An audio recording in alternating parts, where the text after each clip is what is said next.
Michael, don't leave.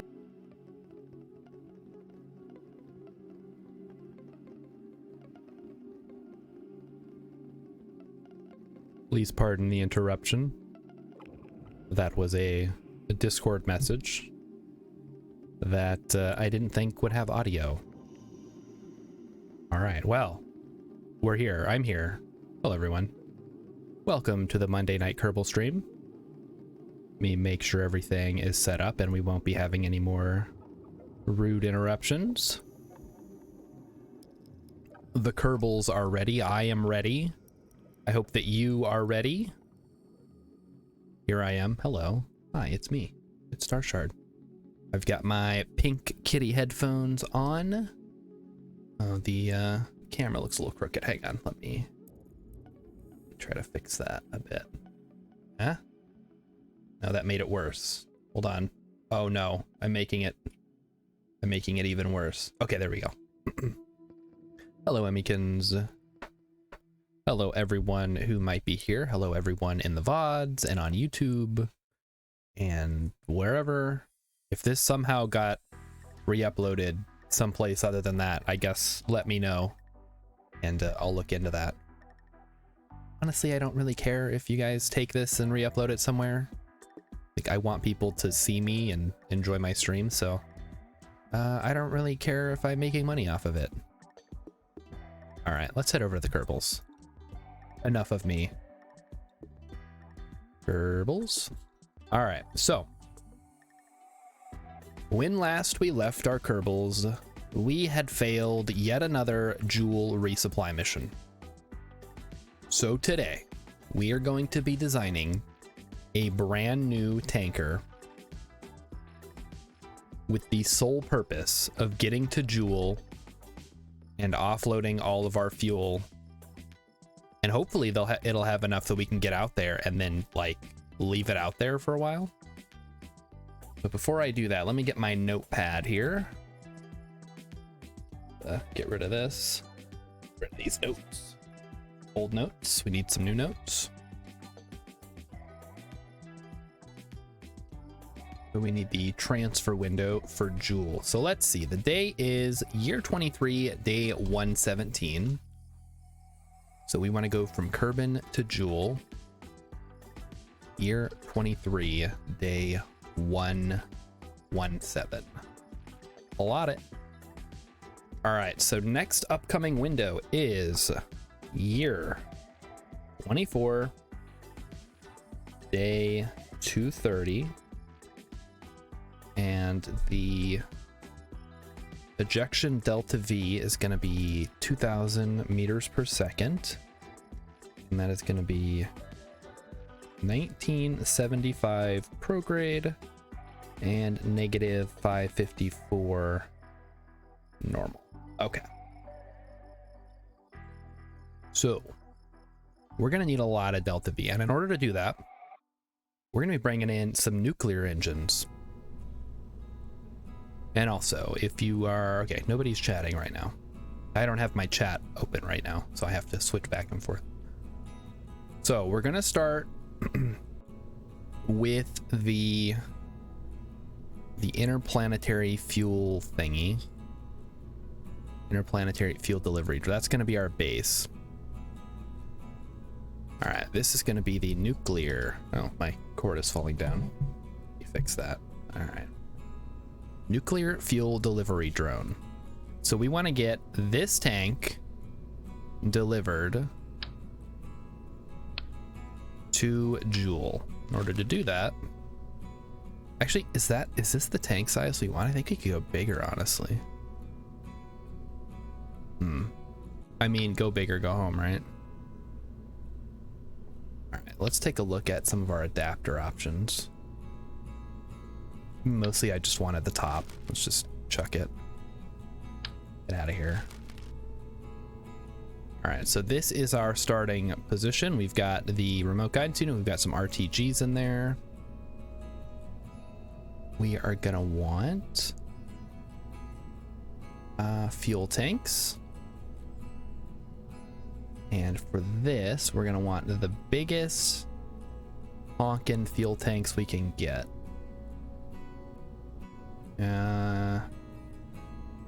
What is this thing? Yeah, that's too small. How about this one? Too small still? Are there any that go from big to even bigger, or are we stuck with a structural adapter for that? I mean, I was just using one, wasn't I? What is this thing? Nope, too small.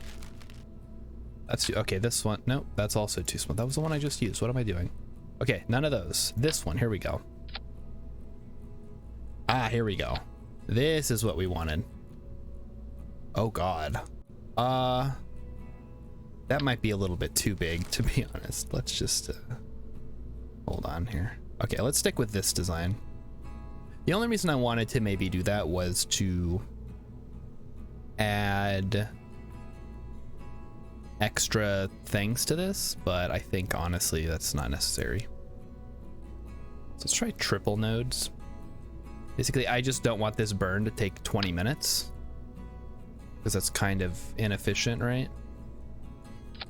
If we do something like this, and we could have them all pointed out, I guess. I don't know what looks best, so I'm just gonna go for out. I think I went the wrong way. Okay, so this should all be pointing mostly out. Yeah, that looks right. Looks good. Okay, that looks good to me. Yeah, I can work with that. So all this fuel is gonna be going to Joule. Every single drop of it. We're not gonna spend any of it, because we are going to be using drop tanks attached to the sides. And those are going to be... Uh-oh. Well, that's awkward. Okay, well, I guess this is the center. Might just have to live with the fact that it's kind of interfering with the little... thingies there. I guess if we do... Nope, they're still there. Okay. It's fine. I don't think that they have physics or anything. So if we're just bringing liquid fuel containers... Let me find those. So we've got the Mark 3s. We've got the Mark 2s. And then, of course, we just have the Mark 1s. I think we can just use the Mark 1s for this, to be honest. We just take a bunch of these, and that's it. Just like that. And then we're gonna essentially asparagus stage them. We'll just cap some nose cones on there. Put some on the bottom. Beautiful. So the goal is uh-oh, what is this? This is incorrect. Okay, there we go. No, wait a minute. It's upside down. What the heck?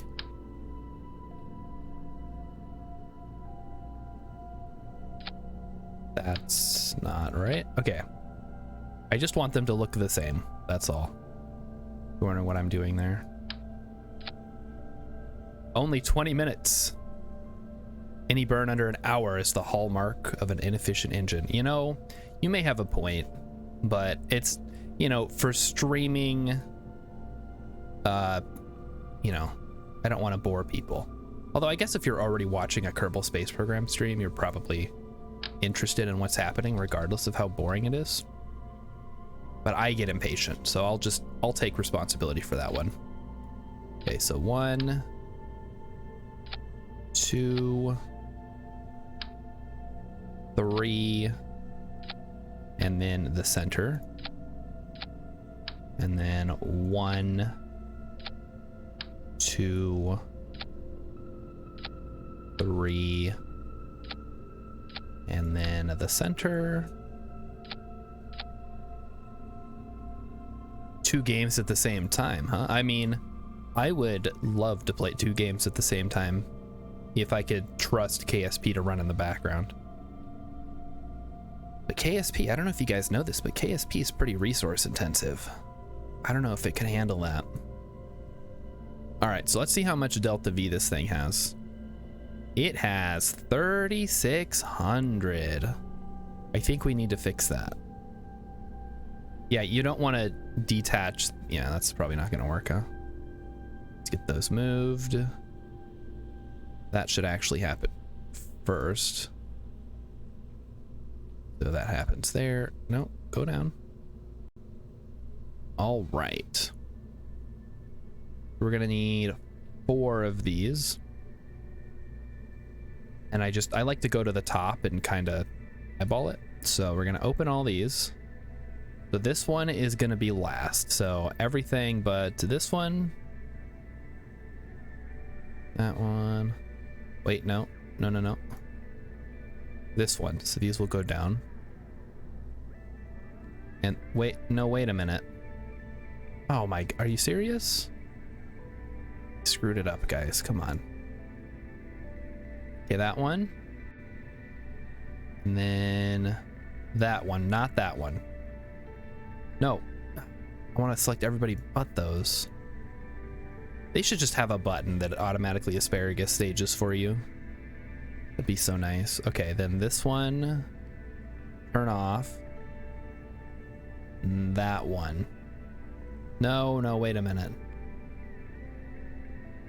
I'm going, oh, that's right. Yeah. Okay. And then does that one drops first. So then that one is good. And no, wait a minute. Oh, guys, I screwed this up. I did it backwards. Okay.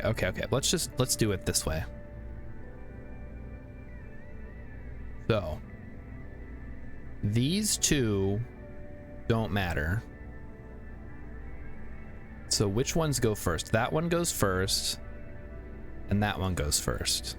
Okay, easy enough. Then these ones go second. Can I add a? I can't add another one. Okay, game, thanks. Okay, these ones go second. Easy enough.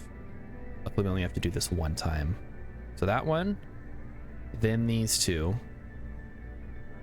Then we just have to get the last one.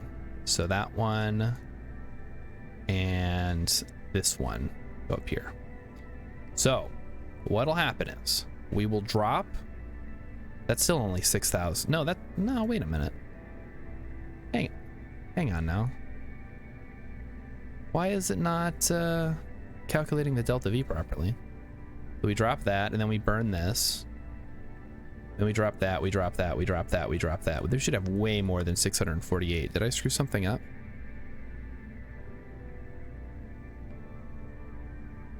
Let's see. Enable crossfeed is not on, which is correct. You have a 1,000 part frame eating monster, angry newt newt. I don't know. I try to keep my vehicles as simple as possible just because I don't want to anger the Kraken. And I feel like it's worked pretty well so far.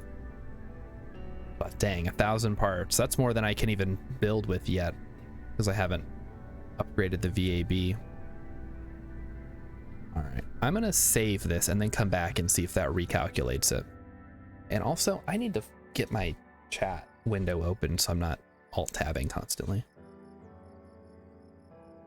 We'll hold on a second because I don't want to get up in the middle of the stream. Okay, first let's check here. All right, turn that on. Yes, take that. Back into the VAB. I think the largest stuff that I will typically do are stations, but even then, I feel like you can get by with pretty limited parts depending on what you're trying to do. Okay, so it really does not like this for whatever reason. Is the engine plate doing something here? All right, let's not worry about it for now. Let's grab, this thing is large, so we're just gonna need, no, incorrect. Can we make this slightly smaller? We can, beautiful, okay, that works. So this is the top. Hey, now it's calculating correctly. So that gives us a total of 6,700 meters per second of delta V. So we burn, we drop, we drop, we drop, we drop. And then ideally we don't take any of this fuel. Can I make that not? Oh, we'll worry about it once we're in orbit. In fact, I'm wondering if that's not enough still. We might need to add more drop tanks or more to the tanks. It shouldn't be too hard. We just throw a couple of little fellas on there. Could even do some on the top. There we go. He looks good. Wow, that actually increased it by a lot. Angry Newt Newt likes the Giga ship with orbital assembling. Ooh. I'm assuming you play with mods then, unless you're really taking advantage of the new stuff they added to do orbital construction. I have found that it is it's okay, but it's very limited in vanilla. It's like there have been times when it comes in clutch if I need to add something or move a docking port, but I wouldn't try to build a whole vessel. All right, so this is our stage. We get 7,600 meters per second of delta V. And even that seems like it's not enough. I'm gonna be honest. So I wonder, like how much can we realistically just keep adding fuel? It's starting to get a little silly if you ask me, but whatever. We'll give it a go. Okay. Better throw some struts on there. No, game, come on. There you go. All right, struts. Put some on the top, just to be safe. When in doubt, strut it up. That's the common wisdom, right? All right, let's see if this thing opens without striking. Not quite. We could just slide it up a bit, right? If we just, oh, no, I don't want a dozen of those. Yeah, that's gonna bug me if it hits. Could maybe scooch the, no, I'm not gonna mess with the whole assembly because it's already on there. That would be the worst. If I had to redo the asparagus staging, I think we just get rid of this top one. I mean, the alternative, of course, is that we use a bigger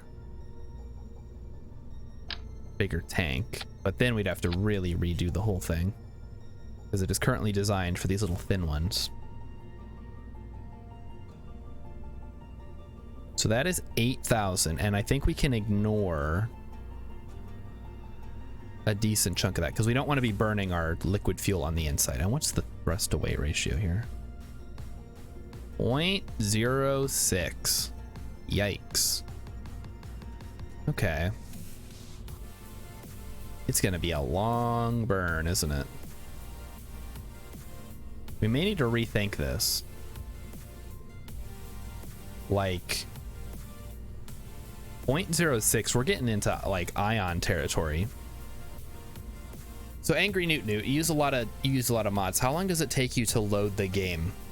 Because I've seen people complaining about, oh, I've got so many mods, it takes like 20 minutes to load the game, and that's, I mean, in addition to the other reasons that I don't use mods, has kind of steered me away.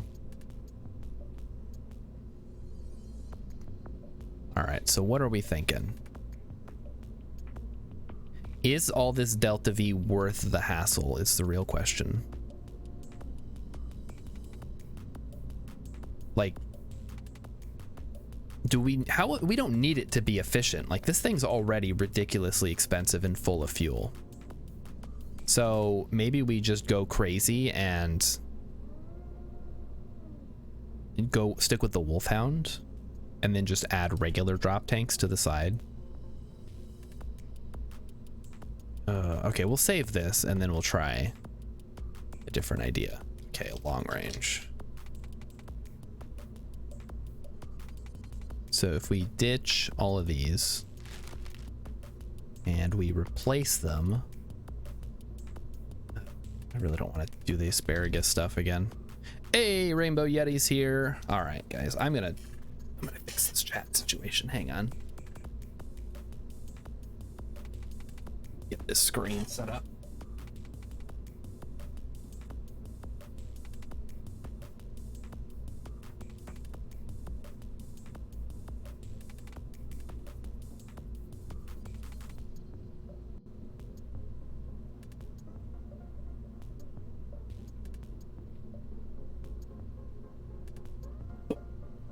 I'm back. Okay. The chat is here. So, here is my ridiculous idea. We take this design, we swap out the nuke engines, and no, not a Rhino. Well, maybe a Rhino. I mean, it's certainly tempting, but I don't think the ISP is that, yeah, 340 is not great compared to the Wolfhound, which is 380. The problem with the Wolfhound is it's large. Oh wait, that works. Hang on. Wait a minute. That looks good though. And it does appear to fit. I wonder if we could do 4. Probably not. That means we could shrink the shroud down. Nice, nice. All right, all right, all right. Let's get some tanks going here. I really wish they would make a larger, I guess the hydraulic detachment's pretty big. I feel like they could go bigger. So there's that. And we're gonna stick these fellas on there. Is that is correct? Yes.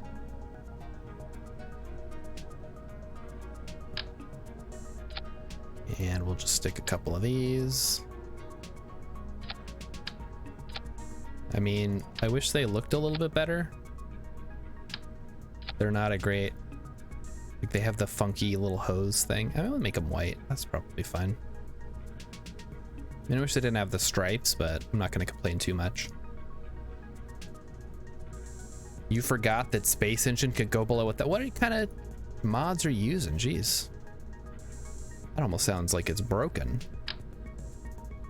All right, so we'll just do a couple of these and then put a thing on top. Beautiful. Looks a little funky, but I'll allow it. Yeah, they look kind of cool. All right, so we're gonna do the same thing again. A little bit of asparagus staging. So that is gonna be, and if this will probably be worse to start with. But then we'll just have to, no, game, come on. You know what I want to do. We do this every time with asparagus staging. All right, what do we got? You're having a snack before supper, huh? Is that a wise idea?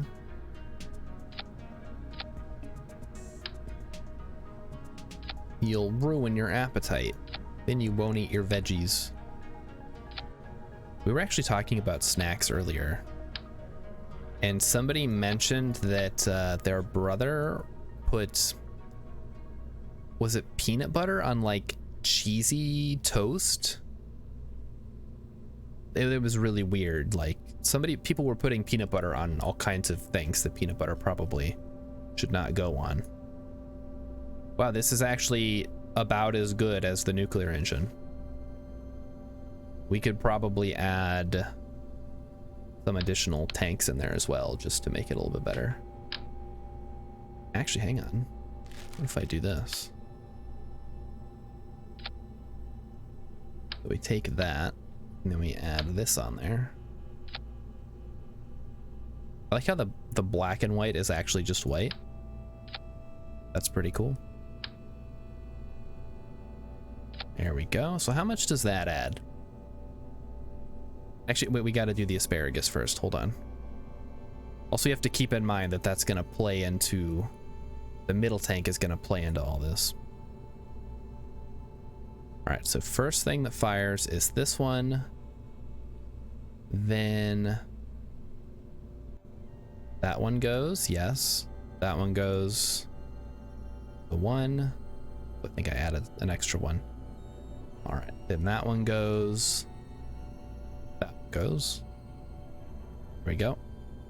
And can I get rid of these? Yes. All right, there we go. So that gives me 8,500, which is just probably not enough, honestly. Cereal with toast with avocado. Avocado toast. Millennials are killing whatever, and they're just eating avocado toast. You're contributing to that. I hope you're happy. I am personally not an avocado fan. I've always found them kind of like, yuck. But a lot of people seem to like them. Did that even add Delta V? Like, I can't even tell at this point. We might just not be adding any. We might just need to add a big tank up here. Where's the big boy tanks? There we go. Yes, please. Look at that. Okay, we're up to 8,600. So if I'm remembering correctly, we needed like 2,000 to get there, 2,000 to slow down, and then 2,000 to rendezvous. So we're getting close. So with avocado toast, and maybe I should know this, do you just slice up an avocado and put it on there, or do you like mush it up and spread it on there like peanut butter or something? Like I guess I've never thought about it until just now, like how it actually functions. Okay, we'll throw that on there, throw that on there. Although if we're doing that, we might as well just grab another one of these. Ooh, I like this funky one. Okay, I'll do it like that. Do that. All right, so now what are we at? 8,900, so almost 9,000 Delta V. Let's try that one up. Throw some struts. Yep. And strut. And we should probably put an SAS on there, which is here. All right. We want to auto strut. Yep. Auto strut to grandparent part. Okay. Oh. Shaquifa has here. People have different preferences. Oh. Could do it both ways. Some people like to mush it. Some just like slices. Some madmen prefer chunky. When I was in the army, my squad leader would bring an avocado for lunch every day, or like a snack. And what he would do is it was like a full avocado. He'd cut it in half, pull it apart, pull out the pit, and then just like scoop it and like eat it. And it was always kind of gross to me. I didn't really grow up eating a lot of vegetables and stuff.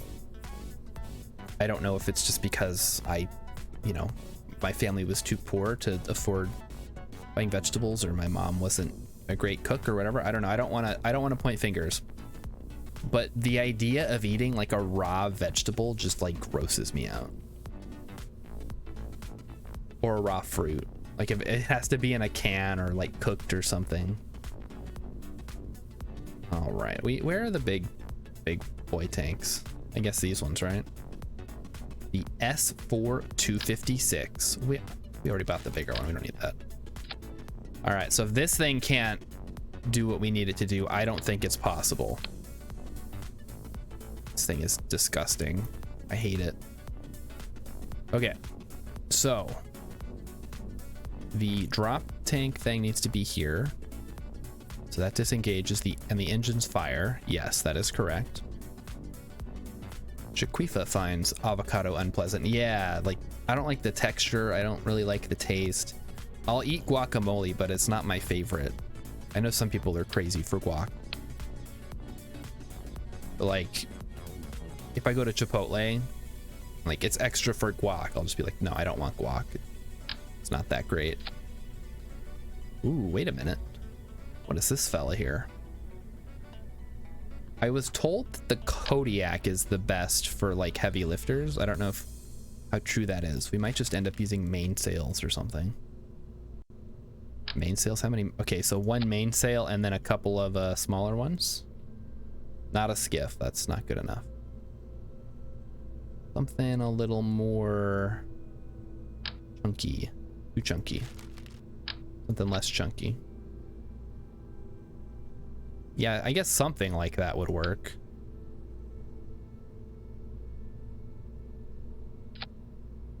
Is that right? 9 clicks. This thing looks so dumb. Chipotle and a couple others piss me off with their limited time offers. Vulcan, you always come in here with your old man yells at Cloud. It's very charming. Back in my day, you could get a hamburger for 25 cents.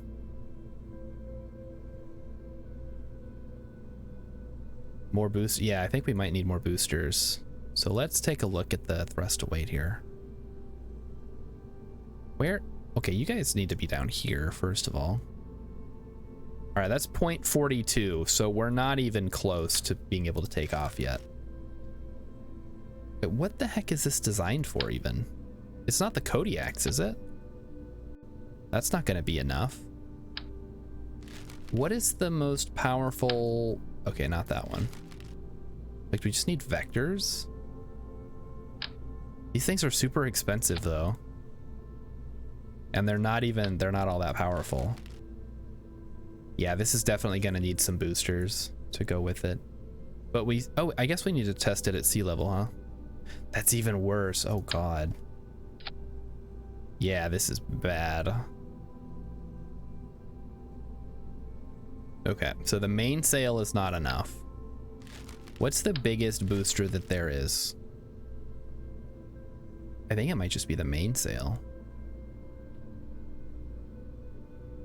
So this, yeah, thrust, 1379. I mean, if we could get a couple more of these, which I guess we technically can, we do that. Like, it looks kind of goofy, but with like the rings showing through. But the question is that it's still not one. I think this thing might be too powerful for conventional rockets. We might need something a little more special. Okay, let's do this. So step, how many boosters are we? Wait, the Rhino. Okay, the Rhino is actually worse than the mainsail. Despite being larger, wait, is it? Hang on. Yeah, it's actually weaker than the mainsail. The Mastodon is also weaker than the mainsail, but it has slightly higher ISP. Fair enough. What does this thing have? 205 ISP versus 280. So What is the use case for some of these things?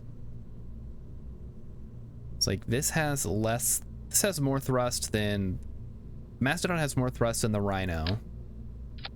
I guess just like the DLC stuff. All right, Urban, I might need your help. What is the best way to lift this ridiculous tanker into orbit? Serious answers only.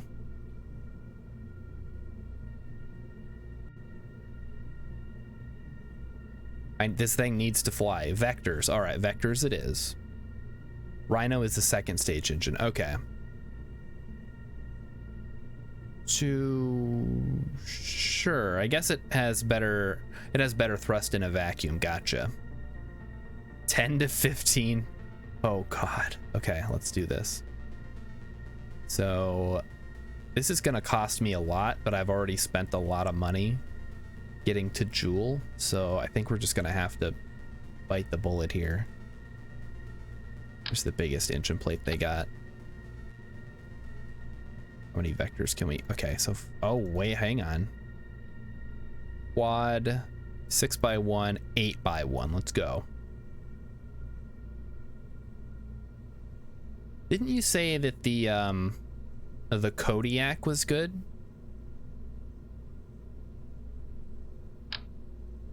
How many of those would we need? More than that. Let's try vectors. Kodiak, I don't care if it's, I don't need it to be cheap. F9? Oh, F9, look. Gotcha. I almost hit F9 on my keyboard. That wouldn't have been good. Okay, so there we go. Oh, we got it to 1.17, guys. We can actually lift off. So we're getting there. The question is, how much delta V do we have? Not much, it seems. So now comes the fun part. We get to asparagus stage, our liftoff stage. Yo, dog, we heard you like asparagus. So we put asparagus on your asparagus so you can asparagus while you asparagus. Throw on a couple of these.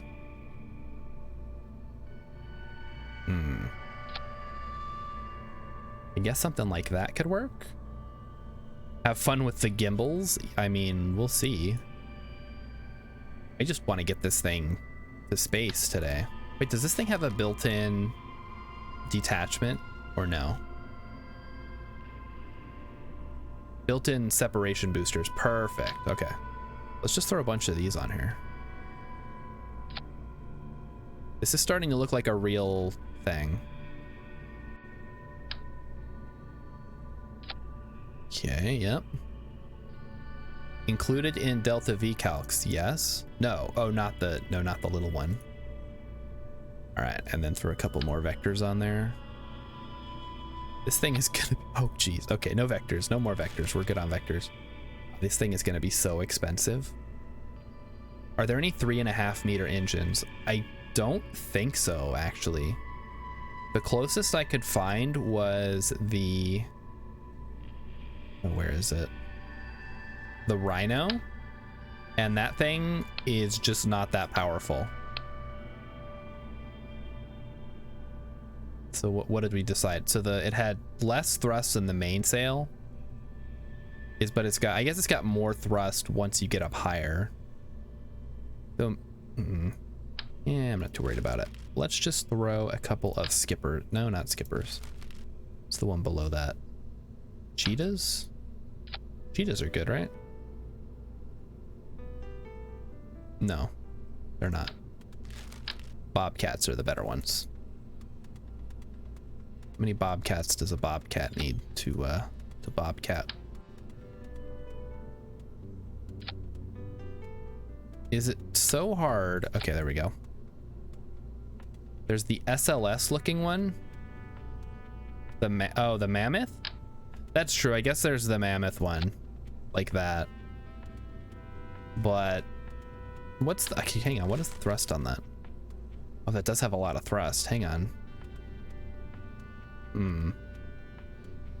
Okay, let's try with that, because that might be cheaper.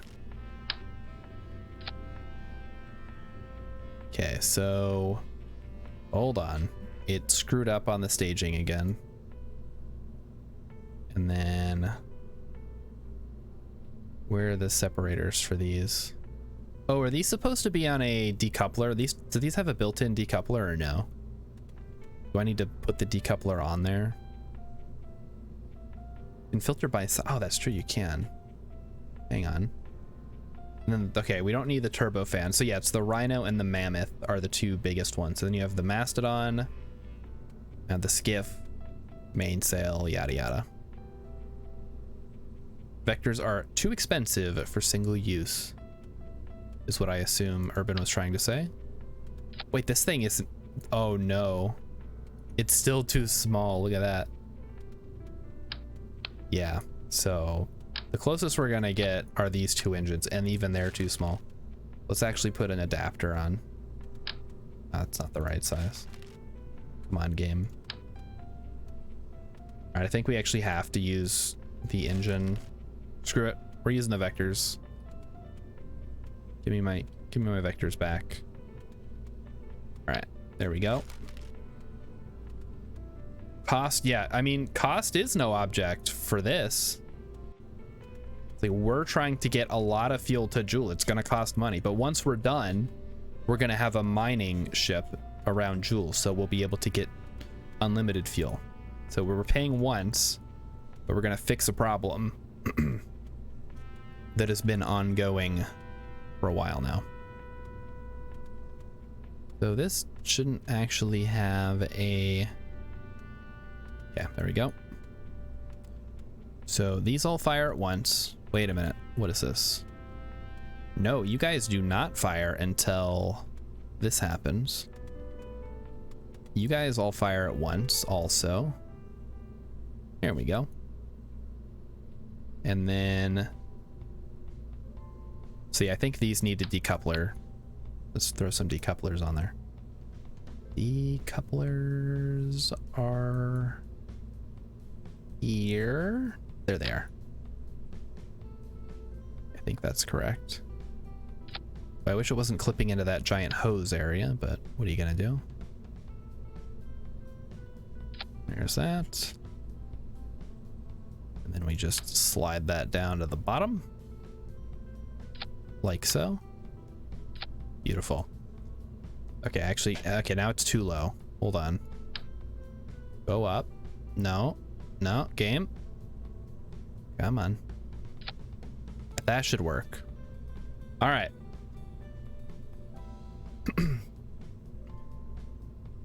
Yeah, so as far as like reusable stuff, the only thing we had was the shuttle. Or that NASA had. I work at NASA or something. I guess we as in America had that. But for the most part, a lot of it was like one use. And then it just burns up in the atmosphere or whatever, which makes sense because back in like the 60s and 70s and 80s, like you're just trying to get all this metal into space. Trying to recover it is probably a secondary concern. All right, so we have a 385 Spaco craft that is hopefully gonna get us there. So these all launch, all the vectors fire, and then we drop the side tanks and they go flying off into wherever they're gonna go. Then once we, wait a minute, what's the, hang on, there's like no Delta V in this. What on earth? Where'd all the Delta V go? Oh, this sucks. Hang on, chat. I think we might need more fuel, as crazy as that sounds. I mean, I can't do too much because, ugh, okay. All right. We'll figure this out. Don't worry, guys. I said this was gonna be a ridiculous undertaking, so whatever it takes, that's what we're here for.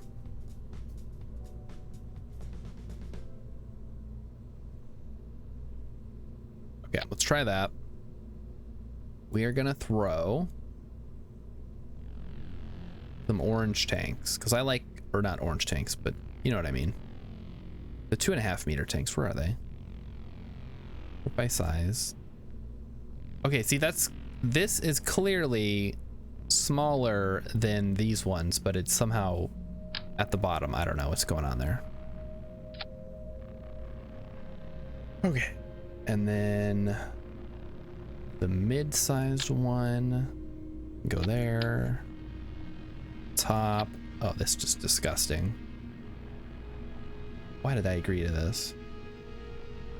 Could we do 2 launches? No. I'm not sticking around for 2 launches, are you?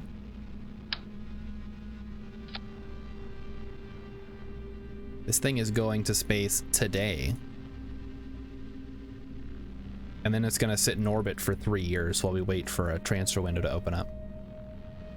And this is gonna have mainsails. Mainsails. Oh yes, now we're talking. And we just need a couple of Sepratron. Okay, first we need struts, I guess. So strut it up. Now it is 500,000 spaces. It is a very respectable amount of spaces to be spending on this. 2 launches. What do I look like? An astronaut? All right. Now, everything launches at once. 1.4. Then, it's time for the asparagus staging. It's the most important part of this whole thing. So we're gonna asparagus it up. We need to do 6. Yes, okay, that looks correct. And then there. Oh, I can't believe this is what I've resorted to. I could just easily send another miner. I guess it's not that easy because I don't have any pilots that can fly it. I guess I could send a drone. But it's too late now. We're committed. So now I have to asparagus this section. Go ahead and do that. So first up, it's that one, so those 2, and then that one, and that one, and then the 2. Okay, those should be on the side. This thing is the equivalent of a pyramid scheme. I mean, basically, I think it's more of an example of the sunk cost fallacy. This is going to be the 3rd or 4th supply mission to send to Joule to try to fix a problem that was created. I will remind you, because the stock alarm did not tell me when I was in position. It decided it was going to skip me to when I was leaving Vol's sphere of influence instead of when I entered, which completely screwed me up, and now we're stuck trying to deal with Joule's gravity. So this is not my fault. Okay, those 2 are there. So now we need some Separatrons so we don't have any unfortunate accidents, of course. Like this. We might actually be pushing up against the limits of hang on, we gotta put those on both sides. Maybe pushing up against the limits of the part counts. So that's something to watch out for. Okay, perfect. So now we just have to make sure that these are firing with their respective things. So first ones first. These guys. So not that one, not that one. Not that one, not that one, that one. I think I missed one. No, I didn't. Okay. Oh, yes, I did. All right, that one. And then this one here. So not that one, that one. And the worst part is I don't have any simulations to do this with. So whatever we launch is what we're launching. Okay, now this one, yes. That one, yes. And then, yeah. That one, yes. That one, yes. All right, okay, so that should work. This should all, theoretically, this should work, right? So we, hang on, wait a minute. Are we seriously only getting 600 meters per second of delta V? That doesn't seem right, does it? Hold on. Let me do some math in my head, because we need how much delta V to get into space? A lot more than that, right? I mean, worst case scenario, we just refuel it once we're in space. The problem that I can see... Oh, jeez. Yeah, 3,400. We need 3,400 delta V. Can't wait for this thing to explode on the launch pad. Well, you know, it would probably be the first time I've had something explode on the launch pad in a while. Let's grab a launch stability enhancer so we can maybe hope that that does not happen.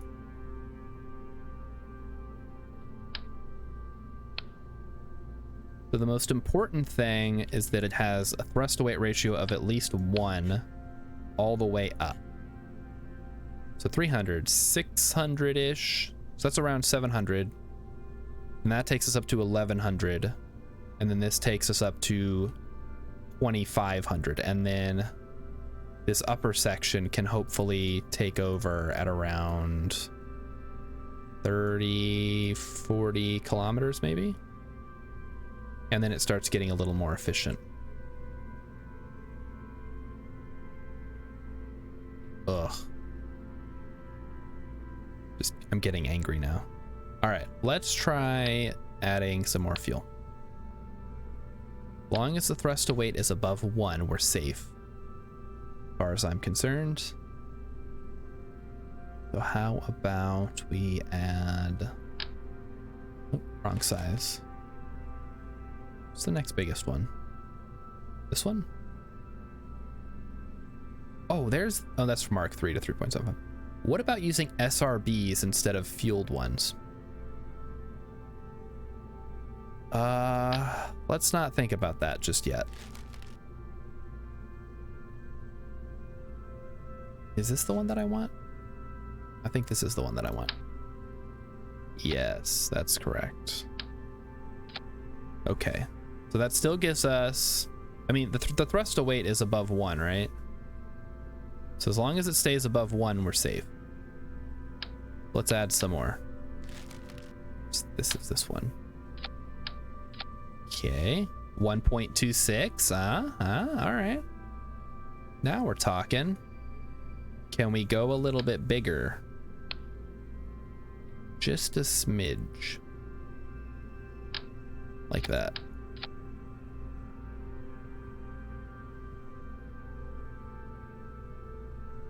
Yes, yes we can. We're still at 1.2. And yes, we may end up refueling the refueling drone. Okay.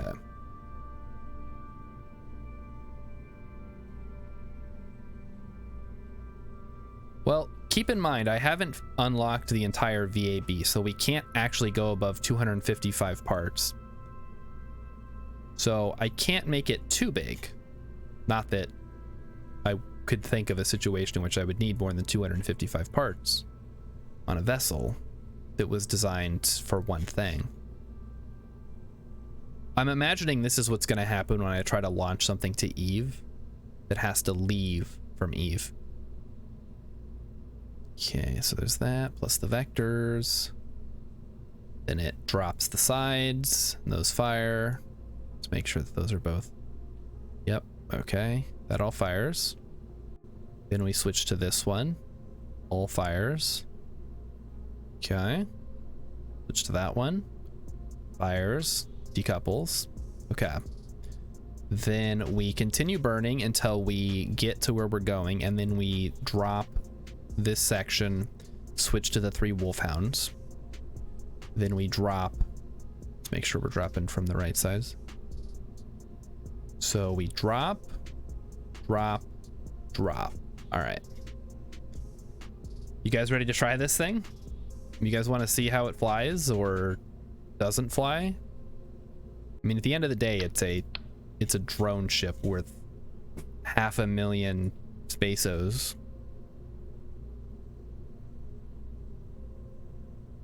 Okay, the only thing I'm worried about is that it's gonna wobble. So let's try to fix that. Let's just, yeah, grandparent part. Grandparent part. Grandparent part. This is auto-strutted. Auto-struts. Grandparent part. Grandparent part again. Nope. Grandparent part. And grandparent part. And I think that should be enough of the auto-strutting. Let's see how well it'll flip from the atmosphere. Oh, I think it's got enough vectors. It should be able to gimbal its way out of anything. But yeah, if it flips, I think we're just screwed. So let's go ahead and give it a launch. All right. Are you ready? Hope you guys are ready, because this is the most ridiculous vehicle I've ever designed. Well, some of my stations are a little wonky too. But this one is, hello? Game? What are you doing? Do not wobble. It's already wobbling. I haven't even launched it yet.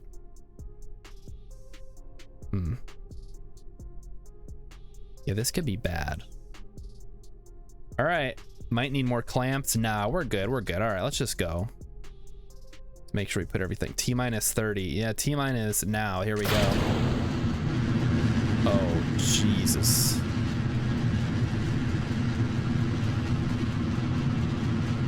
And we have liftoff from Cape Canaveral.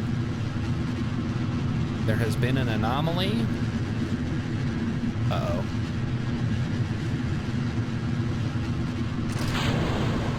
Hopefully those don't crash into anything important. But if they do, then I guess we have some repair work to do later.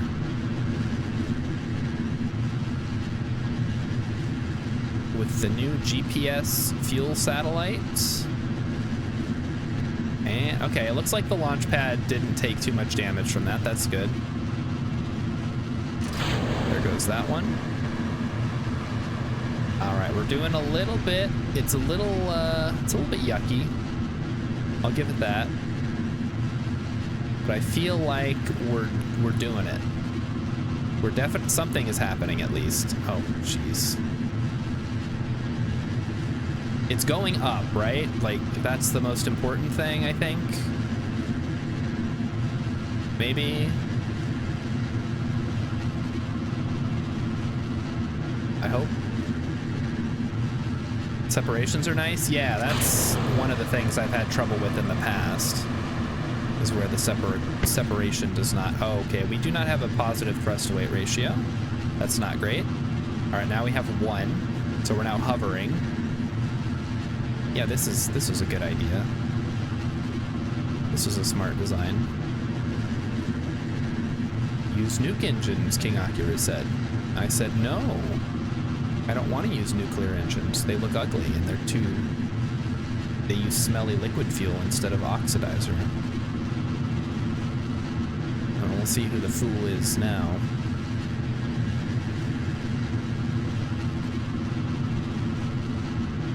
This is the worst angled launch ever. Wow. Okay, so we're going at 300 meters per second. We have 1,500 meters per second available in this particular part of the thing. So that's not great.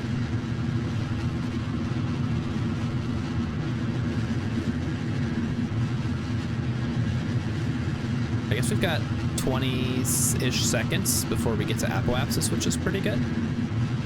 Yeah, I'm Tokyo drifting my way to space. I'm turning, and the ship wants to go the wrong way.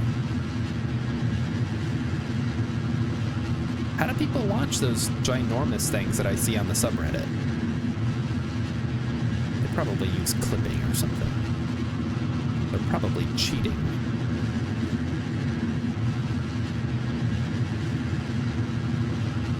Okay. Yeah, we're definitely... something is happening here. That's fun.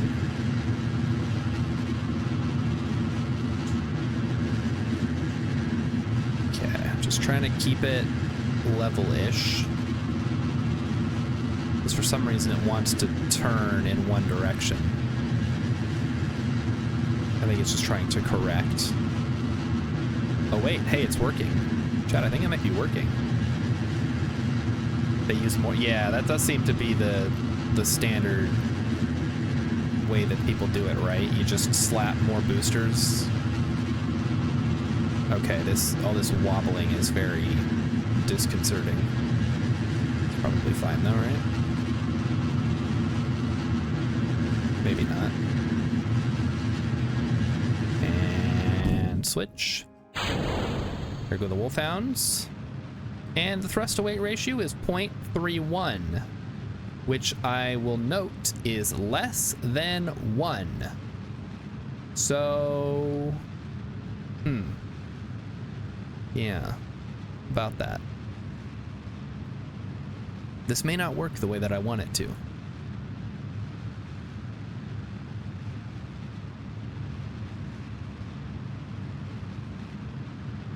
Yeah, I don't think this is gonna work the way that we want it to, Chad. I think we just blew 500,000 spaces.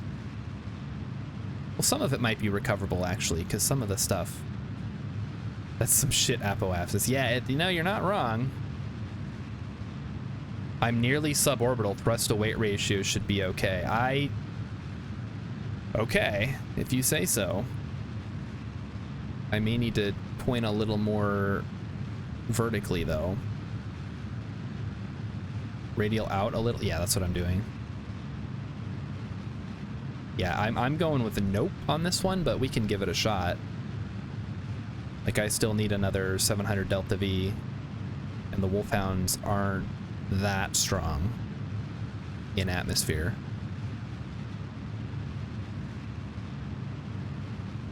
All right, so this may be a situation where more boosters is actually the correct answer. Oh boy. All right, radial out more. Need to get it out of Atmo. Yeah, I think I should have gone straight up a little more. But even then, I don't think it would have helped. I think we just need more Delta V in the lower sections. Okay, so there we've hit our apoapsis, and now we are dropping.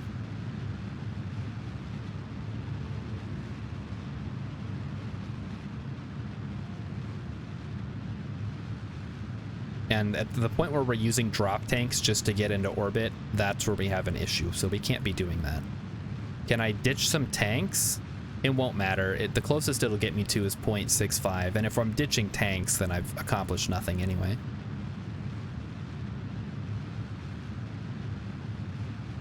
Real upper stages do this a little.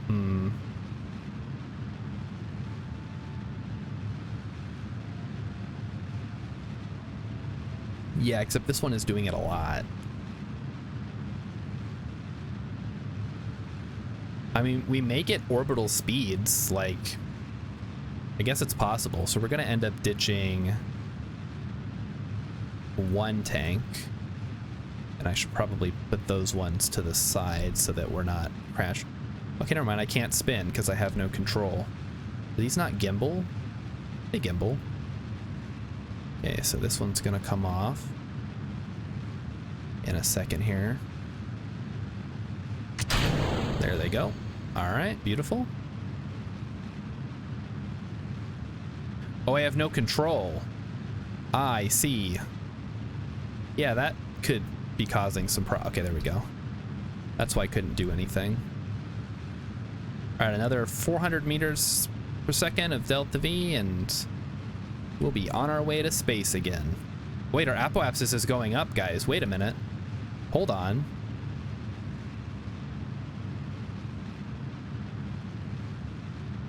I think it's working.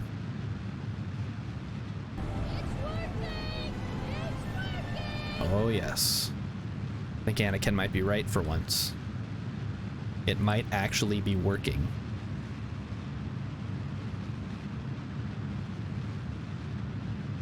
So, if we're coming in with now...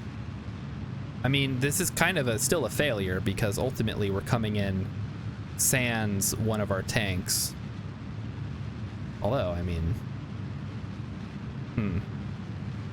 We might still be able to pull it off. Might just be able to pull it off, guys. We gotta be smart about it.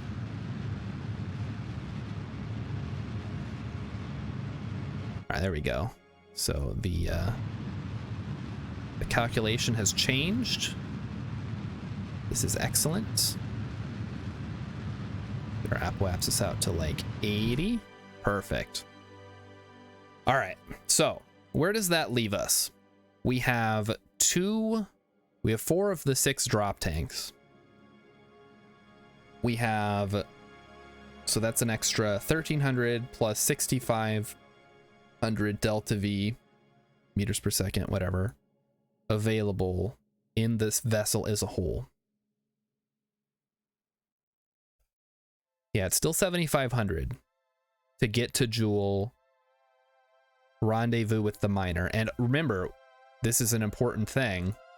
The miner itself has the 2.5 meter tanks, so these things will fill it much more effectively than it seems. So even if we have less delta V overall, if we have enough fuel, it won't matter because the miners are more efficient ships. So I think that's what we're going to end up doing. We're just going to give it a shot. I mean, worst case scenario, want to lock those? So I know the real delta V. Oh, lock these? Like the middle tanks? I'm not going to lock them. We're going to end up using them. Because ultimately we only have... Well, hang on. So we're using the fuel from these. So I'm thinking if we sent up a fuel tanker and we filled these up, I don't know if it would give us that much more delta V to be worth it.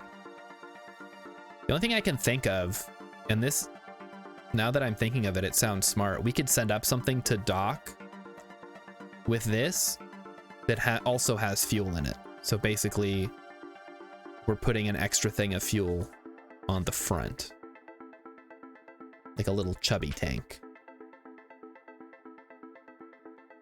I think that might be the real solution here.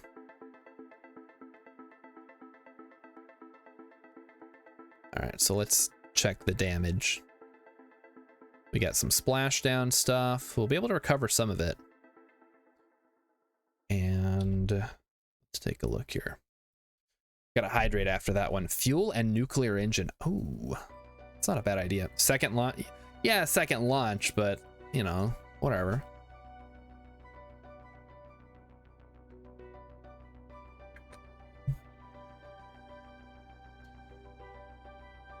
My only problem, again, with the nuclear engine is that it's, what is my problem with the nuclear engine?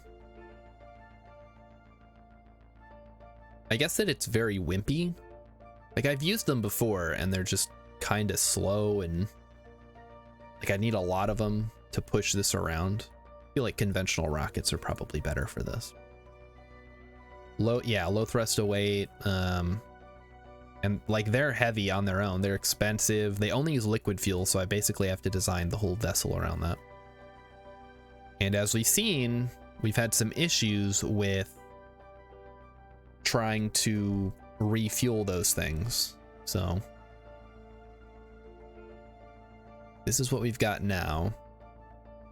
I think, yeah, if we send up like a chubby one of these, like a little Kerbal 7200, and just dock it to the front, I would feel pretty okay with that, because that's an extra bunch of fuel, and then we can fly, we can ditch the side boosters as we go. Then we can finally ditch that last piece.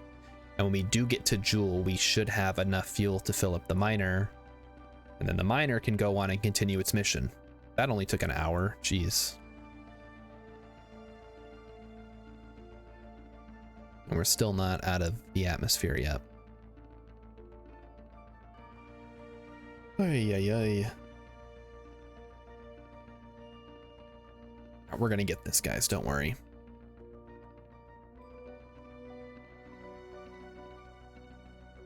Eventually, it'll leave the atmosphere and then we can time warp.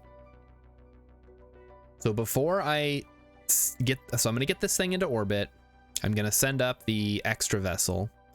Is there anything else that I need to do before I send this thing to Joule, or am I good to just time warp? Does anybody need anything?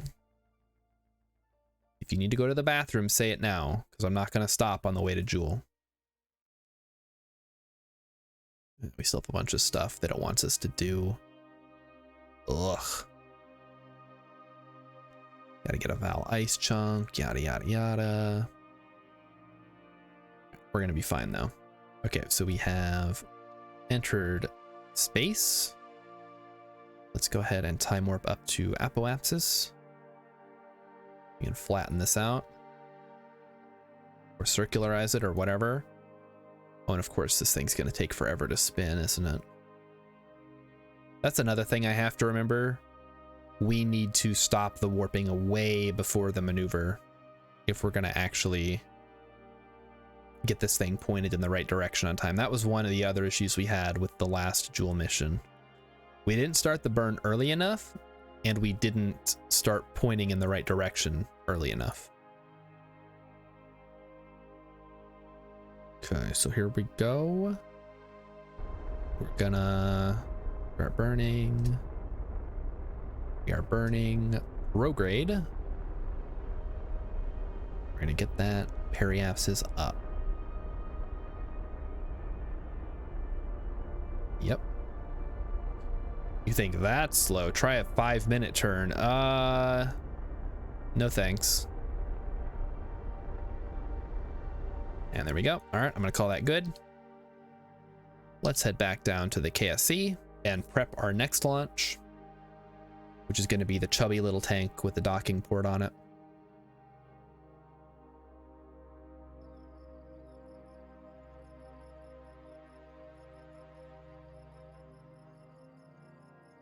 All right, there we go. Sure, we can recover all of our stuff. Recover. Anything else we need to recover that splashed down? No, we got all the debris. Good. So how much did that actually cost us, I wonder? Oh, yikes. So now we only have about 3 million spaces instead of 3.5 million. Yep. Demand from the bank's going to be calling any minute now. All right, new design. I guess let's try to use just a little one with a docking port. Docking port. Docking port. Yep. And a thing. How big can this go? Wrong size. I guess that's the correct size, right? No, not really. I would like it to be a little more wider. Yeah, it doesn't quite what I want it to do. Maybe if we do this one plus this one. No, not quite.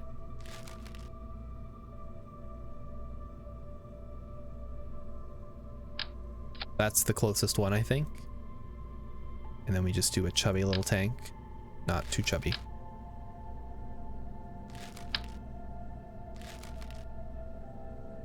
Not, is it this one? Oh, okay, I guess it's that one. That's the 2.5 meter size. That's not what I wanted. Is there a structural part that does what I... No. No, there is not. That's sad.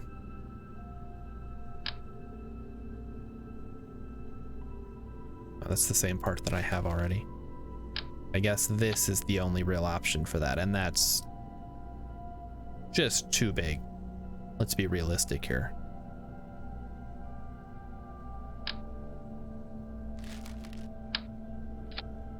I mean, it's what I asked for at the end of the day.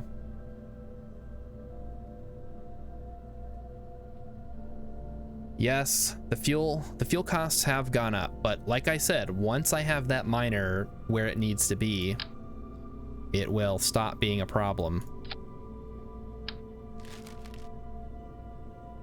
Is there really no way to make this the way that I want it to work?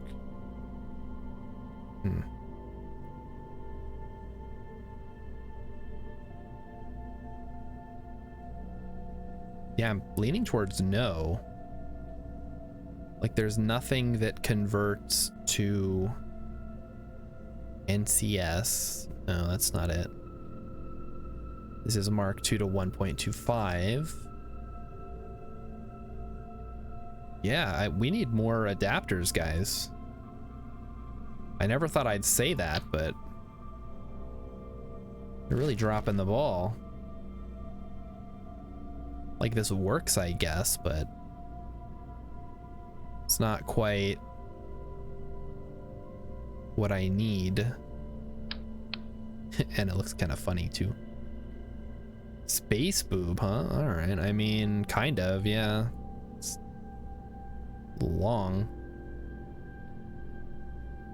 All right. So I think that's the best we're gonna get. Now the question is, how do we want to get this thing into space? More fuel. That's what we're gonna call it.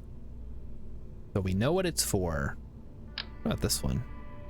Oh, that's not bad. Hang on. I think that might actually be better. Get rid of that. I mean, it's kind of pointy. I don't know if I want it to, I don't necessarily want it to be that pointy. Yeah, Madonna approved. Looks like an upside down ice cream cone. And what's it gonna do? It's just gonna pull up there and dock on. I wanted it to be, I guess, more like this, really. I guess there's no, well, hang on. What if I did this? Made this the root part. Oh. Okay.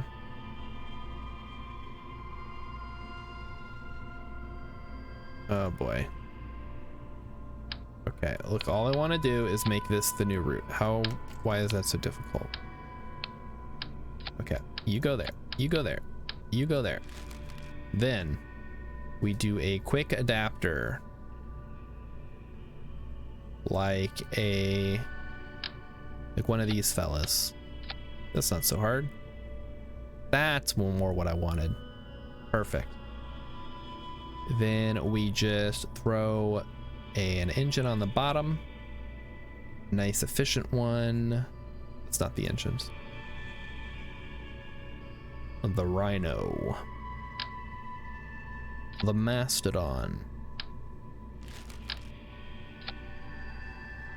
I mean, the Rhino is technically a decent engine, right? Might be a little bit overkill though.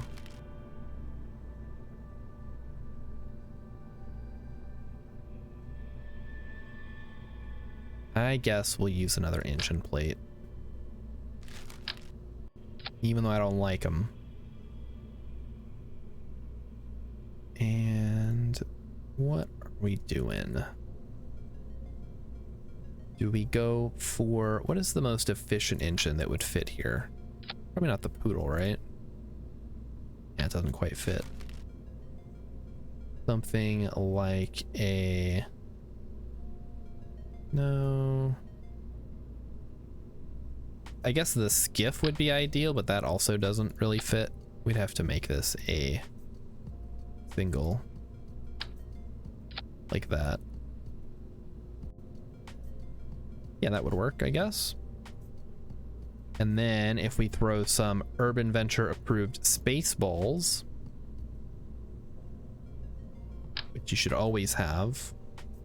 Oh, the game doesn't like when you attach stuff to the bottom, I guess. All right, fair enough. I'll have to do it this way.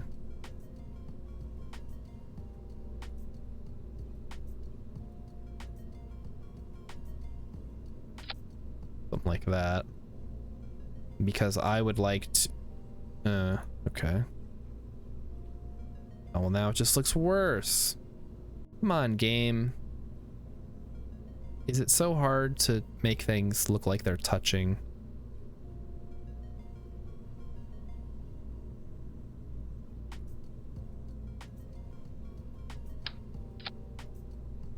Look, it's like hovering.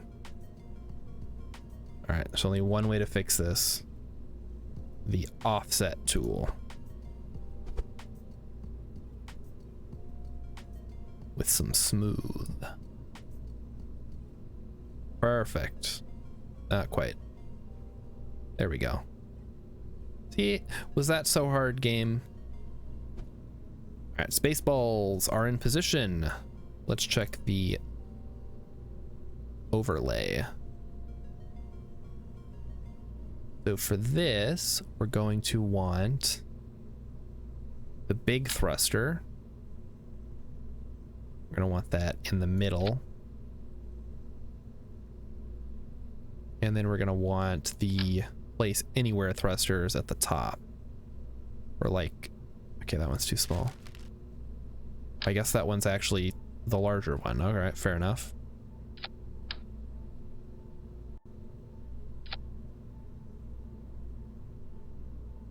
All right, and that should theoretically be able to line us up. Dang, this has a lot of delta V for what it is, huh?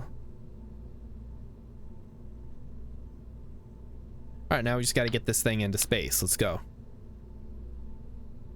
So we're gonna want, the only problem I can see is it's gonna have a funky shroud, isn't it?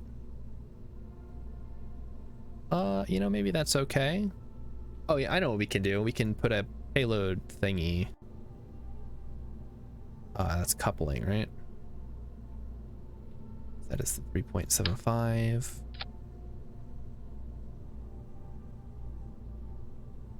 Something like that. Looks good to me. Okay. And oh, hang on, we need a decoupler. What am I doing? We're gonna run into that other problem that we had that one time. You guys remember when I neglected to decouple the thing? Wait a minute, what the heck? What size is this engine? Oh, it's 18. All right, fair enough. Delete fairing, build fairing.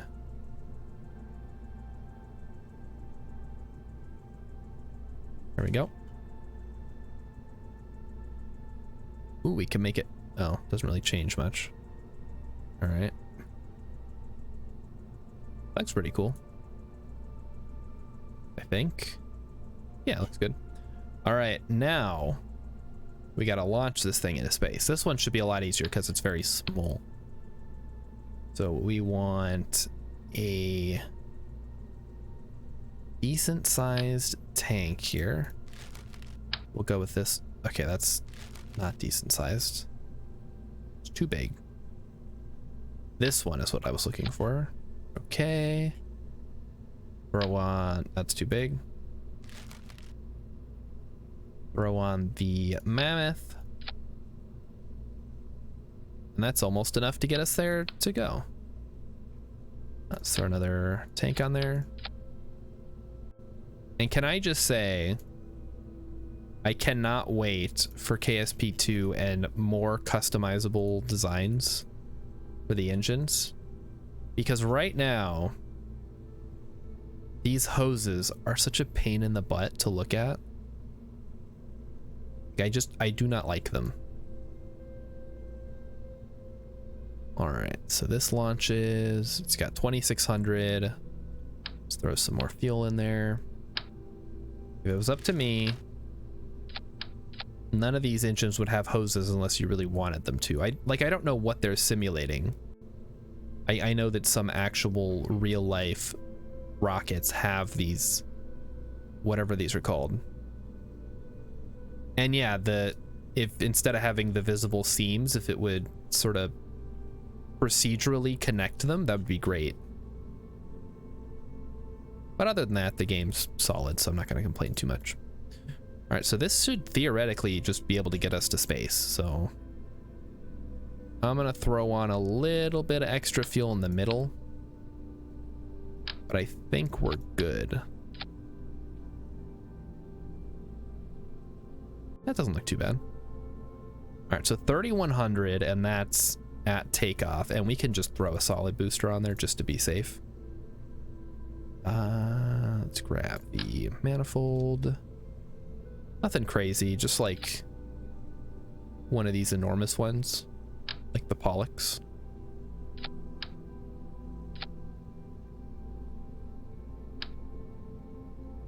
All right, there we go. Put a little cap on the top. It'll look awesome. That's the wrong kind. This one, I think. That's too big. This one. Yay, we found it. Okay, here we go. The plumping, they're called raceways because they have a bunch of like pipes in there and stuff, right? Plumping. I know what he meant, but I'm gonna say plumping anyway because it's funny. All right, I think this is good to launch. Let's just get it up. Well, hang on, actually, let's wait for the other thing to be overhead before we send it right away. Also, we should probably put an antenna on it just to be safe. And then hopefully we can spend the second half of the stream actually sending this thing to Joule instead of goofing around in Kerbal orbit. All right, so there it is. We're gonna wait till it's over the desert peninsula there. We're gonna send it out. Plumping. Guys, I'm plumping right now.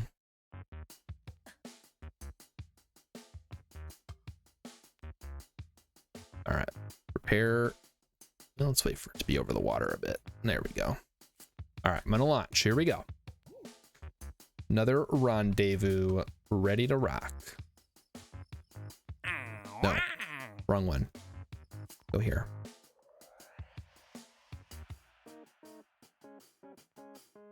We are going to put the fuel on the other thing, and then we're gonna send it to Joule, and everybody's gonna be happy. Right, antenna. No, communication. Use a communitron. Just stick it on the side. Just need one. And it shouldn't... Actually, how much power does this thing have? Has 30 electric charge. We better slap a couple of solar panels on there just to be safe. Because really, these aren't... Well, because once it's docked up, it's not going to need them. But we will need some solar power just to keep it from exploding. Or whatever. Okay, final checks. Electric, yeah, blah, blah, blah. Let's launch. I think we should get some from the alternators from the engines. So here we go. You know, I've been spending all this time talking about the game, but did you guys know that all right, hang on, that Will Smith beat up Kid Rock last night?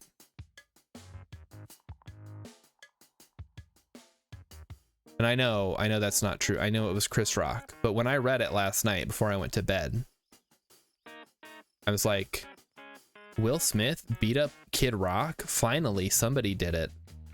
And then I read that it was Chris Rock this morning, and then I was like, oh, well, that's not nearly as funny. But I don't know. Now, I guess it's a whole thing now. It's blown up on TikTok. It's you know, people are writing think pieces about it. And I don't know, just like, I find it hard to get invested in rich people getting into like petty fights at award shows for other rich people. Like, how much am I expected to care?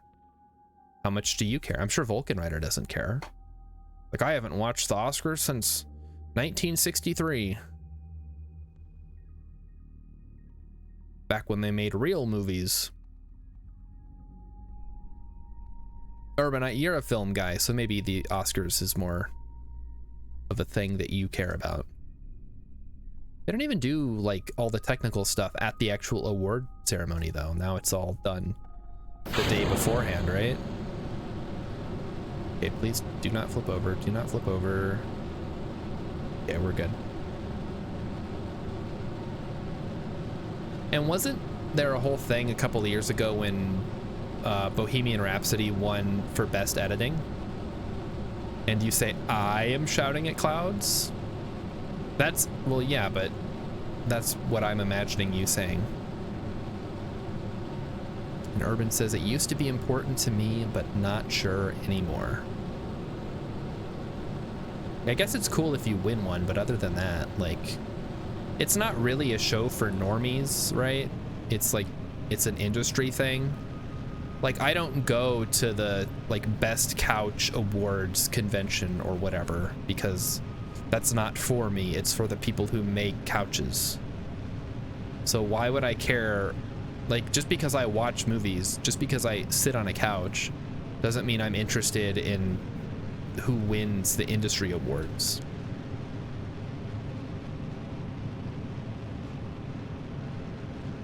All right, Vulcan Rider says, I don't watch the Oscars, but that is me being me. It is these rich elites patting themselves and each other on the back. Right, that's what I'm saying. But again, it's an industry thing. So it's not for normal people to watch. I don't know why they, I guess to make themselves feel more important. Like, yes, we consume entertainment, but I also consume Pop-Tarts. I don't go to the Toaster Pastry Awards and see who won best frosting that for 2022, you know, or 2021.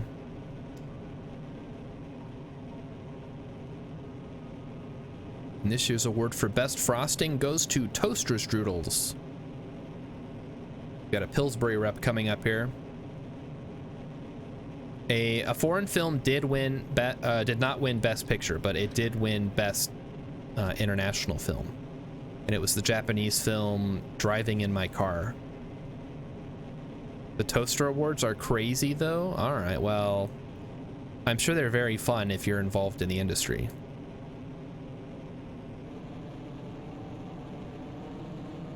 Best Automatic Toaster Award goes to Black & Decker. Clap, clap, clap, clap, clap, clap, clap, clap. And then, of course, the host has to make some kind of remark about the General Electric rep's wife, and then the he has to go up there and get slapped. And that's beside the point. My point is, it's an industry award. Nobody cares that you don't watch it, so get over yourself. All right, let's get into orbit here. Now, the real award is the Game Awards, which I also don't watch. Oh, we had the Streamer Awards too a couple weeks ago that I also didn't watch. I don't even know who won. Like, I feel like I'll normally hear about the winners of something. Like, Inscription won Game of the Year. Elden Ring is up for Best Game of the Year. Best Story, Best Music, whatever. But I don't know who won any of the Streamer Awards. Best Hot Tub Streamer goes to... what are some other streaming memes? Best Sleep Stream. Best Mukbang goes to Nikocado Avocado. Oh, there's our target. Let's get cruising. Oh, look at that. You could not ask for a better Run. Okay, well, I guess you could. But I'm not going to. I've already gotten enough here. That should be good. I'm realizing that my apoapsis is actually taking me a little too high. Oh, yeah, that's not good. Let's point towards our target a little more. If we can. And actually, we can probably ditch our lower stage now. Go ahead and do that.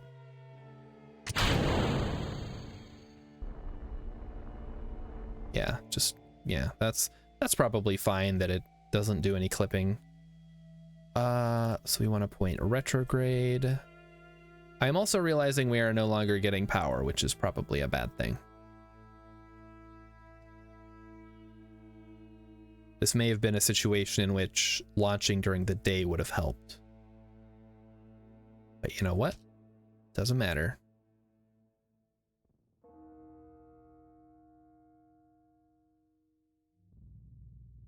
All right. We are very, very close. So once we are at retrograde, I'm going to start burning. Hopefully I'm not pointing. Okay, I'm not pointing at the thing. That's good.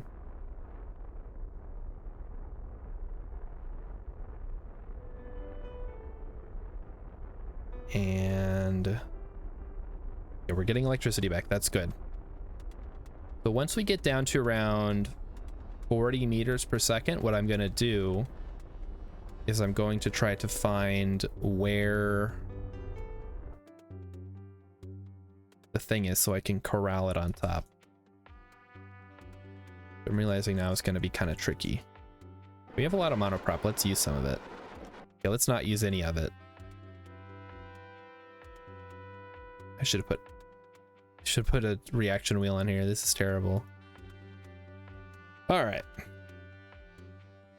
So we are currently kind of off base here.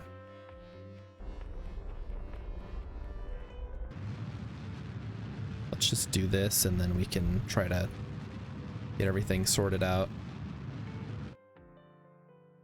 All right. Now we want to point towards the target.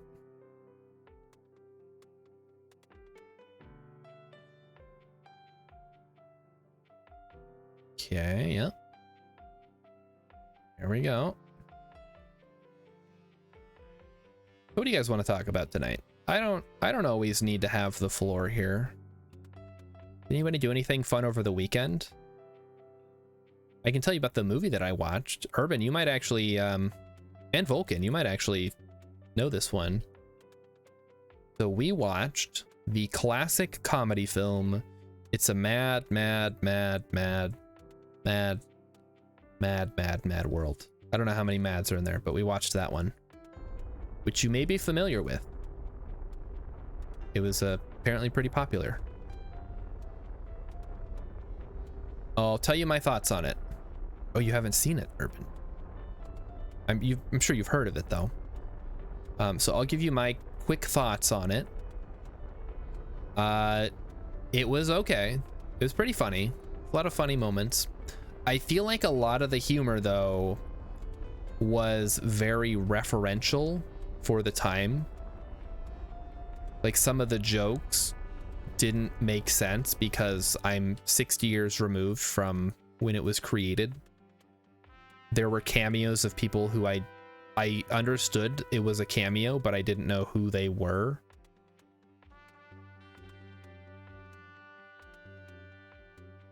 The Three Stooges were there briefly, which I guess was cool. It got a little wacky. There's a lot of very cartoonish. And I don't really know what the message of the film was. I mean, it's a comedy. It doesn't have to have a message, but I feel like it was a bit all over the place. Just maybe intended. Intentional craziness. So for this coming up week, we're going to be watching the 2000s remake which is called Rat Race, starring Rowan Atkinson, others. And I've actually seen that one, so I'm familiar with Rat Race. And I am looking forward to watching that and comparing the two, because I haven't seen it in several years now. All right, so we are 5.2 kilometers. That's going to be our next intersect.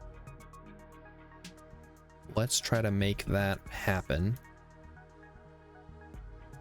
I think we might be draining more power than we're bringing in here.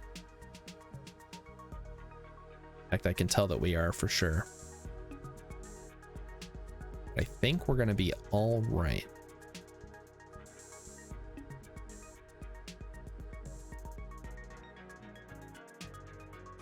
Let's see, what else is going on tonight? Let me check what's happening out there in the internet world.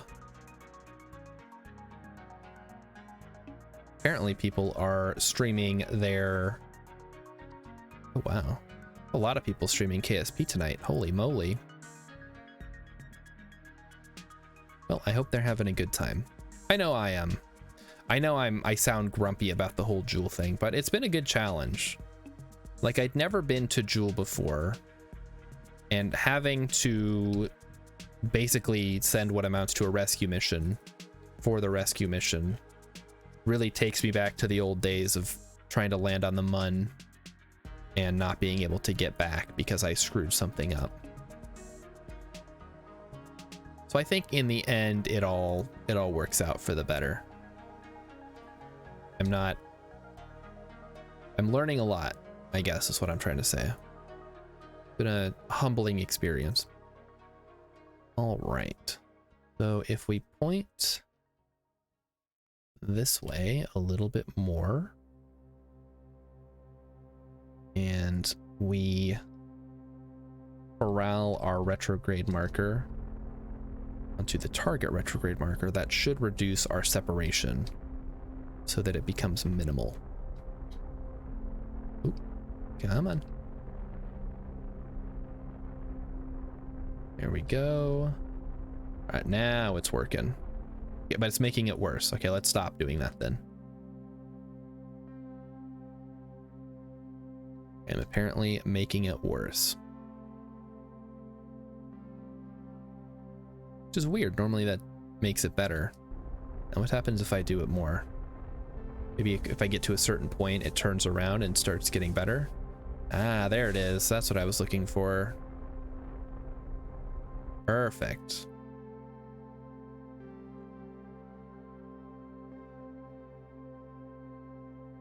My world, welcome to it. Oh, like, yeah, like learning as you go. Yeah, like I remember back in the old days when I was still trying to figure out how to land on the Mun and how to get there and get back. It was very challenging. And sometimes you'd be able to get off the surface but not be able to get back. You wouldn't have enough Delta V or whatever. And you would have to send a rescue mission, or you would crash and you'd blow up, and you'd have to learn how much it takes to get to the Mun and how much it takes to get back. For this, we're learning that Jewel is very, very hungry and must be fed. I'm also learning that there are limits on how much you can send to space efficiently. Oh, that's not good. Okay, so I guess that is our current closest approach. Now we get to aim towards.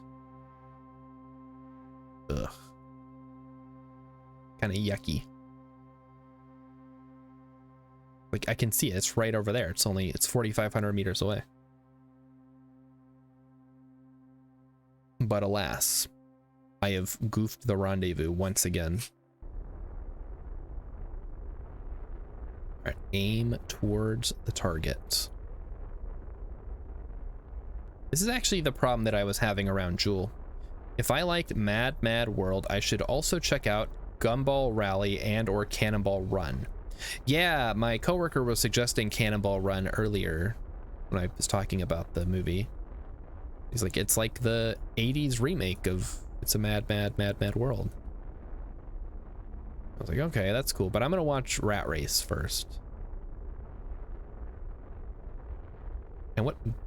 Gumball Rally? Is that a real movie? Sounds fake. But I guess, you know, it doesn't have to have a, it's a 7. Jeez, how many of these do they got? When are they gonna make the 2010s version or the 2020s version? It'll have Melissa McCarthy. Who else is big? Bo Burnham. The other one. Bill Burr. Are these people popular? I mean, like Fast and Furious. Fast and Furious isn't like a cross-country road movie, though. It's like aren't they like heists or something? I'm thinking of Gone in 60 Seconds. I thought they were stealing cars or racing or something. It's not really the same. Although, from what I understand, there was a volcano involved in the most recent one. So I think they're just movies for people who like cars at this point. Like, wow, check out this new fancy car. I was trying to think of a car. I couldn't think of one. Check out this new Firebird. Wow. It's so cool. I'm going to go down to my local Pontiac dealer and purchase one today. All right, so we are actually approaching finally. So we should have visual confirmation of the target.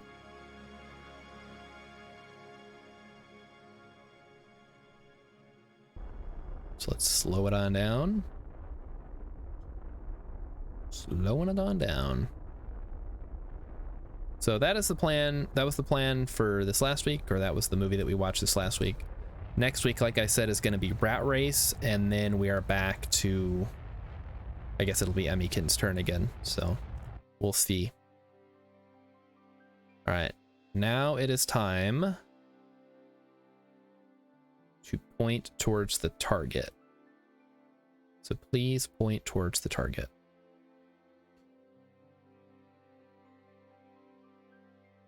And if you guys have suggestions for movies, I guess you just gave me some. Fast and Furious 37, The Rock and Vin Diesel racing their walkers. Oh, they'll have like electric scooters, right? Cruising around their retirement home. I'm actually curious how many people from that franchise can like die or retire from acting before it's been completely replaced. Because the one after Paul Walker died, that was supposed to be the last one. Like, these movies are too successful, we can't stop now. All right, so I need you to point towards this thing. That is target, so please point, if that is at all possible. Very slow, but I think it is possible. Okay, so let me get the IJKLN here. Slowing it down. Slowing it down. I gotta be careful with the how much monoprop I'm using for this. We can just get down to about 1 meter per second, I'll be happy. That's a lot of monoprop I'm burning through. Holy moly. All right, so that gives me 500 seconds to figure this out. Let's do it. Well, I've never seen a Fast and Furious movie either. I've only seen the occasional clip, and then I don't even think I've seen a review. Like, maybe I've seen a review. Can't think of one though. It just kind of never interested me. But again, I'm not a movie guy, so basically no movie is going to really get me interested. The closest one that I can think of, the closest thing to a movie that interested me was Dune. And that's only because I know that the story is like absolutely crazy. So I was curious to see how it would be adapted. And I had seen the original, or the first adaptation, the David Lynch one, and thought it was ridiculous. And I had no idea what was going on, because when I saw it, I had no idea like about the story of Dune like I do now. It was like, what is going on? Who are these people? So I guess Urban's a Fast and Furious expert, much like our friend Possibly an Alien, who really likes Fast and the Furious. For me, I can, I don't care one way or the other, because they're movies. And even if they had good games, which I'm guessing they don't, because they're probably racing games, I probably wouldn't play them.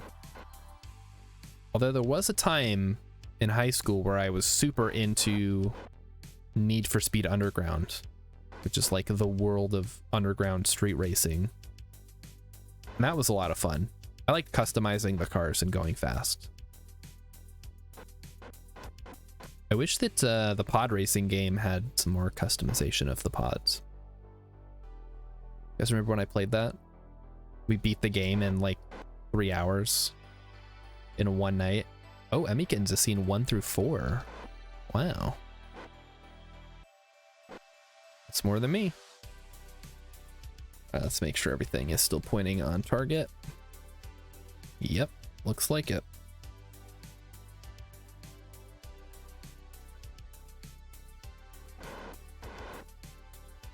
Everything looks good. Okay, we can probably actually speed this up a bit. Okay, but remember, every time that I speed up, I have to slow it down by an equal amount. That's Newton's law. One of them. I don't remember which one. Probably the first one? Maybe the second? Does anybody know Newton's laws off the top of their head? It's like, an object in motion will stay in motion unless acted upon by an outside force. And then the other one with, for every action, there's an equal and opposite reaction. Like 2 or 3 of them. Urban Venture found out on stream it's 2, the second law, a second of Newton's laws. Is that from Mass Effect? I feel like it's mentioned in Mass Effect. The one I said is first. Okay, so there's 1, there's 2. Is there a third one?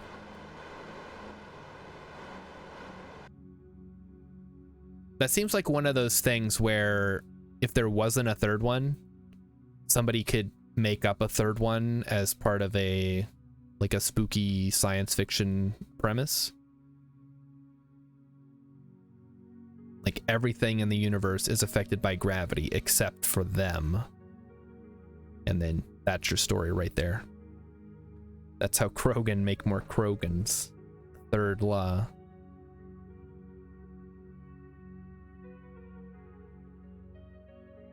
All right, let's go ahead and time warp until we're I have no communications. Game. This isn't funny, game. I need those. Okay, there we go. Point towards the target. And I can see that things have gotten a little bit out of sync since I last checked.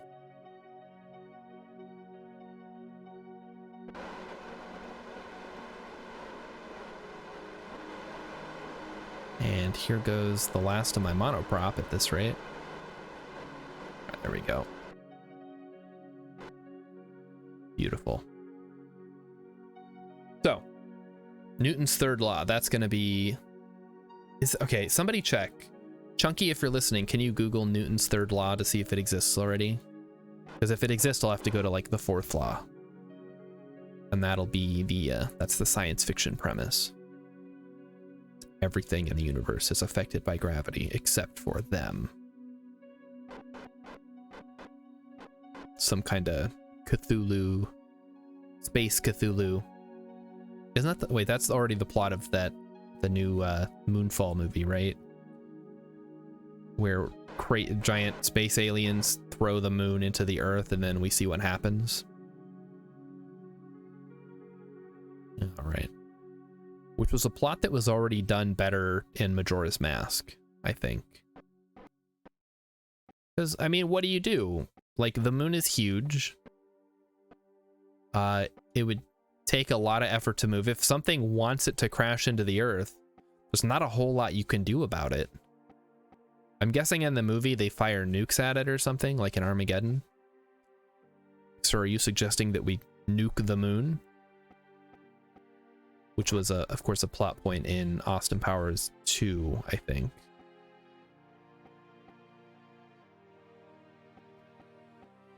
All right, here we go. Actually, speaking of Austin Powers, and actually, wait, hang on. Urban Vetra has an excellent comment. Did I know that Newton's tree, where he discovered gravity, got blown down in that big storm you had? That's pretty crazy. Is that some kind of symbolic for humans conquering gravity, or like, I don't know. That's cool though. I guess the fact that it was still standing after all these years was pretty cool by itself. I had no idea that there was a specific tree. I thought it was just an anecdote. And now I've lost track of it. Oh wait, no. Austin Powers, yes. So I was watching, I don't remember whose stream it was. It doesn't matter because an ad came up before the stream, right? Like it always does, the pre-rolls. And it was, I don't remember what the commercial was for or what the ad was for, but for some reason it had Austin Powers characters in it. It had Dr. Evil and it had Scott and it had Frau Fard whatever. And I was like, okay, he can't make another movie, but he can like be in commercials, I guess. I mean, that's a lot less effort. Still though, this guy can make The Love Guru, but he can't make a fourth Austin Powers movie. That's all that I ask. Just give us something. All right, so Emikin says there is a third law that already exists, so we can't use that. We'll have to use the fourth law. Like, you know, Newton's 3 laws. But did you know there's a fourth law? All right, there we go. So we are good. So we're gonna turn off that engine. We're gonna control from here. And now we play the waiting game. So how much Delta V does this leave us with?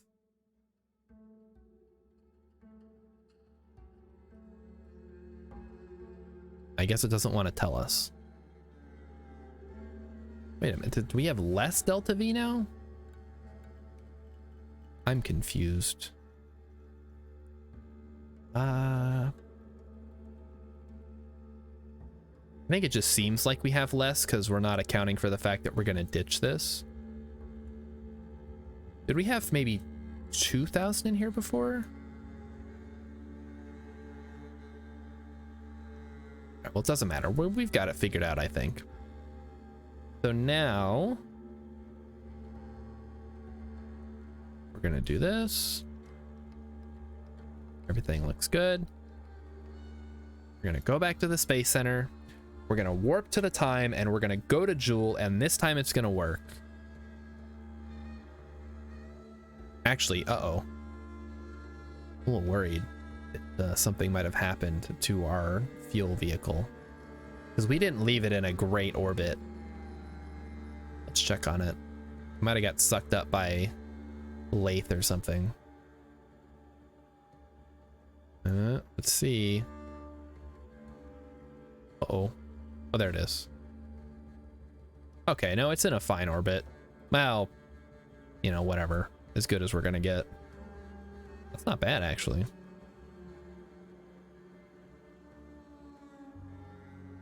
More fuel debris on suborbital. Okay, so that's still. Oh. Yeah, we can just get rid of that. Carbonate. Oh wait, the Elu relay is still going. I forgot about that. Maneuver time, 376 days. I guess we can warp to that and get our Elu stuff going. I thought we did that already. What was I thinking of? All right, let's warp it up. Here we go. Look at it go. So we're going to year 24, day 230. Well, that's actually not too long to wait. Speaking of scary stories, Urban Venture just finished the Dunwich Horror. How was that? That's the one that I'm not super familiar with. I know The Color Out of Space. I know I guess The Call of Cthulhu. At the Mountains of Madness. I've never read any of them. I know of them. Right? I know the story, like the outlines and everything. All right, we're cruising there. We're working it. We're almost to Elu, guys. Look at this. And by almost, I mean we're 100 and something days away. Hey, the important thing is it's almost year 24. What's so that's 70. They're pretty close. So which one is that? The one I get. Which one is that? Just tell me. Like, give me a quick plot synopsis, so I'm not fumbling like an idiot here.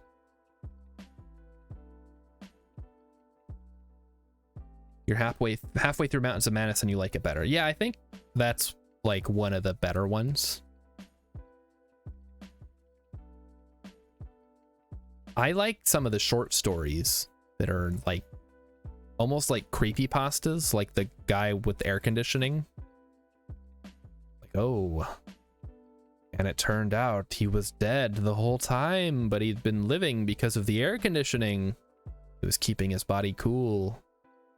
Because of course, you know, air conditioning was invented back in those days. I'm sure everybody already knows. Alrighty, so now we're gonna manually warp to our encounter, which is in 4 days, and you can see we're getting like no signal. But I guess we're getting 47%, which is, you know, we're out at Elu. What else can you expect? Oh, I see that the encounter has disappeared again, because of course it has. 3, 2, 1. And we're closing in here. So we should be crossing the sphere of influence any minute now. So the opposite of fan death. Kind of, I guess. Does everybody know about fan death? I assume that's a thing that people know about. A uniquely Korean phenomenon.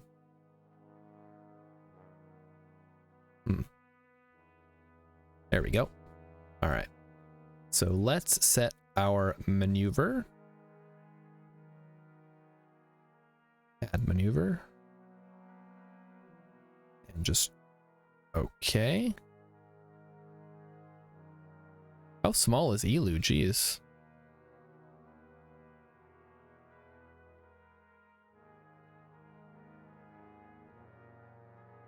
I guess it's very small. There it is. Dang, it's tiny. All right. Go here. There we go. That's more what I wanted. And then we'll just do that. And then we'll have a nice relay going. Okay. Good enough for me. All right. So burn time 1 minute, 15 minutes. That's perfect. That is exactly what we want to see. And actually, it's going to be a little bit more than what we have in the tank, so we're going to have to do a little fancy flying if I want to make sure that we don't leave a bunch of space junk up in the air. Okay, so 1 day, a couple hours, 2, 1, 50 minutes. All right, we're closing in. Slow that down. So basically what I'm going to do is I'm going to slow down enough to get my apoapsis like up here. Then I'm going to slow down again to crash the stage into Elu. And then we're going to use our actual small engines to do the rest. And that's what we're going to do. All right, we'll do that. So 1 minute 15, so I think we can start around 40 seconds should be good. We're not going to burn the full amount, so that part's not important. All right, here we go. Didn't they do a Color Out of Space movie last year or the year before? It's pretty recent. Oh, okay. Well, we took a little bit of extra time there, but that's okay. And I feel like it might have Nicolas Cage in it. That might be how I knew that it came out. Because every time there's a Nicolas Cage movie, everybody's got to be, oh my God, is Nicolas making a new Nicolas Cage movie? He's so crazy. Remember when he got the bees and he said, not the bees? Like, he's been in a lot of movies. Not all of them good. Seems like a pretty fine actor though. Like, oh crap. I forgot I put this thrust down to 1% to do a thing. I knew that would happen. It always does. There we go. Let's just get a nice, easy orbit here. Nothing too fancy. Also need to keep an eye on the time. Seems a good fit. Yeah. I guess. I mean, what is Nicolas Cage good at being in? Like movies where he has to play a crazy person? Is he just going to be typecast forever? I guess if you're good at something, like, might as well take advantage of it. All right, so we're gonna head up to Apoapsis. That's gonna take 5 days. So we have discovered 3 comets, and we have initiated the first flyby of Elu and entered orbit. There's some money for us. Let's go out to Apoapsis. Oh, I want to be following my craft, not Elu. Urban says, I feel like his serious stuff never landed as well. Wait, he's playing Dracula? Hang on. Emmykin says, people on Twitter were making a big deal about his upcoming Dracula role. Okay, I guess that's not necessarily that he's playing Dracula, but he could be in an upcoming Dracula movie. Or, alternatively, they're resurrecting the Dark Universe.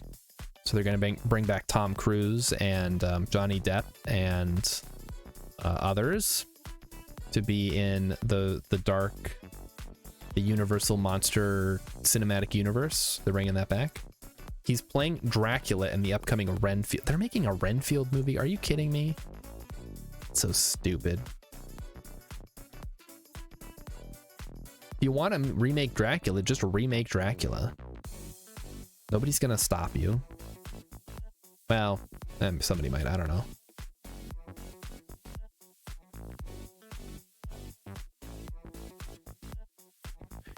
I guess Nick Cage is, I don't know. Oh, is this a retrograde orbit? Hang on. Oh, this is a prograde orbit, kind of. It's a little inclined, but otherwise it's fine. I'm trying to think of Nick Cage movies that I've seen. I think I've seen Ghost Rider.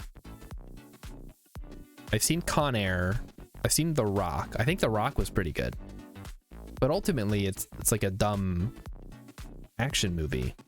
It's not really a whole lot of emoting that goes on. At least not from his character. It's like Sean Connery was really carrying it. And then all the like mercenary guys. So they're making a Dracula movie, huh? They're following the story of the important character Renfield. Yeah, we know Emmykins. I know your thoughts on Dracula movies. You can't beat the original. All right, 4 hours to go. So like I said, what we're gonna do is we're gonna go retrograde. So in a minute now, gonna hit our apoapsis. Almost there. And then we're gonna just, actually we can get rid of the maneuver here. It's just gonna confuse me. We're gonna point retrograde. We're gonna burn so we can drop off this extra junk so that it crashes into the surface. So this whole section will just get blowed up, and then the rest of it will be used as a relay. Let's drop it to 0. Perfect. Then we're going to decouple. I should have moved around actually before I did that. All right, so let's go radial in just to avoid crashing. So there we go. And then we're going to go prograde. Like that. And our periapsis, I guess, could be like 20 kilometers. Like, I don't know how far out I want this. Like, maybe 30. Because it's a relay, we want it to kind of be high up. I think. I don't actually know what we want a relay to be. Ooh, okay, hang on. Not enough Robert Pattinson in vampire movies? Is that, are we making a Twilight joke again? That's a movie they could remake. They could remake Twilight. People would go for that, I think, at this point. Because when did the last of those movies come out? Like 2012-ish? I had thought that there was going to be, or I think they did, like the author wrote the first book from Edward's perspective. You could turn that into a movie. They'd have to get some up and coming hunky actor to play Edward, but I'm sure you could find somebody. He's the best vampire character of all time. Edward? Let's see. I feel like he's not even the best vampire character in that story. But you'd have to ask Emmykins.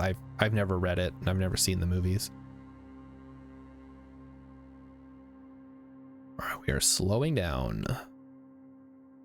So this is Elu, huh? Kind of dirty looking. Like a dirty snowball. Brown and icy. Ugh. Well, someday we'll send a Kerbal out here, and the relay is already in position, so we shouldn't have any communication problems. He's the sparkliest. I guess he is the one who spends the most time in the sun.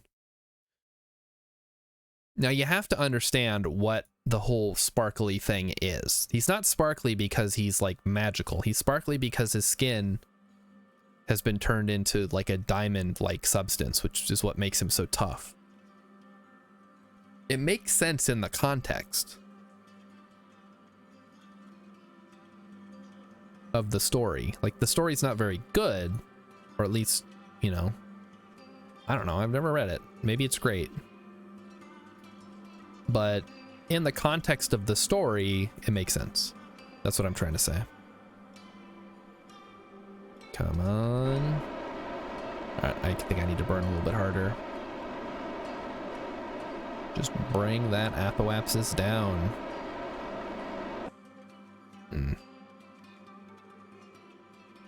Get it to like 600 kilometers. I think I went in way too close.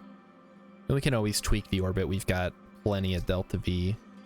Elu doesn't seem like it's very hungry, like some of our other friends that we've dealt with. like Jewel and Eve and whoever else. All right, so we should still be able to launch this Jewel thing. It's because his mom was part disco ball, huh? Yeah, all right. Well, you probably know more about the story than I do, having read it and all. All right, Jewel or bust. That is the plan. Let's do it. We've got drop tanks. So we've got a little parasitic friend that is on board. We are going to make sure that the fuel gets where it needs to go. All right, so let's set up an alarm for Kerbal to Jewel. Year 24, day 186. That's probably close enough, honestly. And we're gonna head into the thing. You learned it on a Reddit, huh?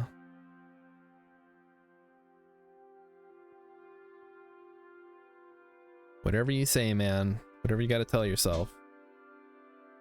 All right, so we're just gonna zoom out here because I don't want to make everybody dizzy. We're going to warp next. There we go. Look at those planets just doing their thing. Also, hang on. I'm realizing now that the Elu relay debris is not crashing like it's supposed to. Like 95% sure that it should be crashing. Did I? Does it seriously? Okay, it's a suborbital. Let's see what happens. Okay, there we go. Like, it's supposed to crash. I think we were just time warping and it was phasing through the planet, essentially. All right, so this is what we're going to be sending. Let's go back to warping. So this is it, guys. This is the last one I'm sending to Jewel for now. If this doesn't work, we're going to try again next Monday, I guess, because I'm realizing now. Well, that's not true. I think we could probably send some stuff back from Jewel. That would probably work.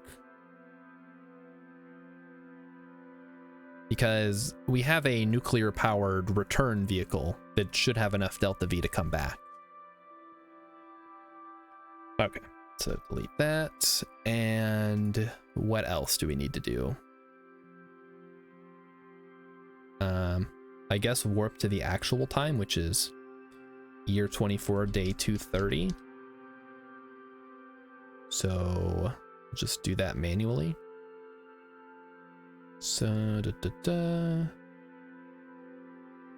right, that should be close enough. I think 5 days isn't going to make that much of a difference. So let's set up a maneuver node.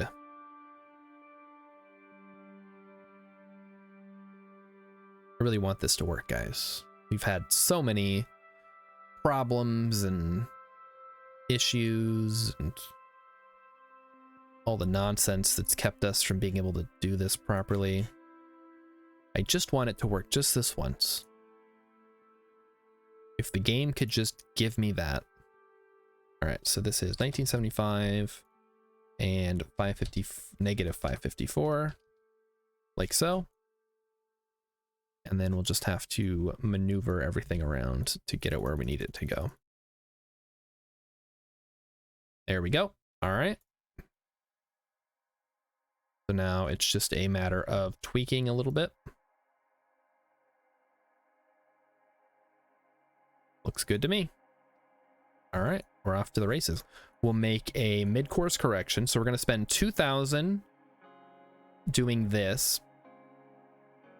And then we're going to have to drop some of the drop tanks, which is fine. Like, space is big.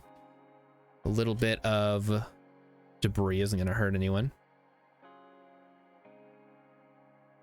I feel like it's not just Dracula movies, Emmykin, but I know what you're talking about. So for those of you who don't know what Emmykins is talking about, she likes the original Dracula. She likes the story, like the actual book story. And there has been an addition, and I don't know when that was made, when the addition to the story was made.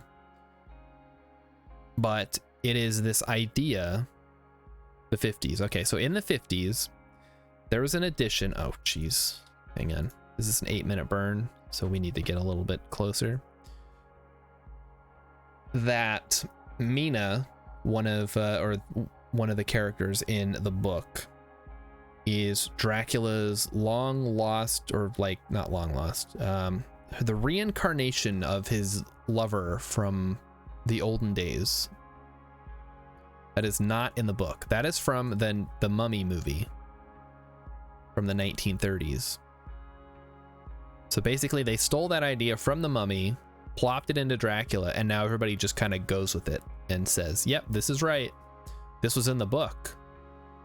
Like, well, if you think that, you've never read the book. And it was in, I guess, the 50s one. It was in the 90s one, the Francis Ford Coppola one. Have they made another Dracula movie since then? I'm sure they have. Probably in the mini-series. But again, it's not something that was in the original text. So if you're trying to be faithful to Bram Stoker's book, then can't have that. All right, so at 4 minutes and about 5 seconds, we're going to start this burn. And it's not going to stop for 8 minutes. So this will be a great time for everybody to get up and get some snacks or a drink or something. You can see I need some hydration.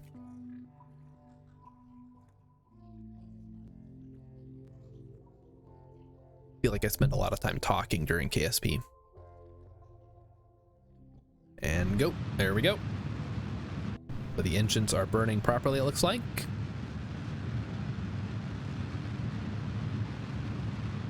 This should be a nice, fun burn.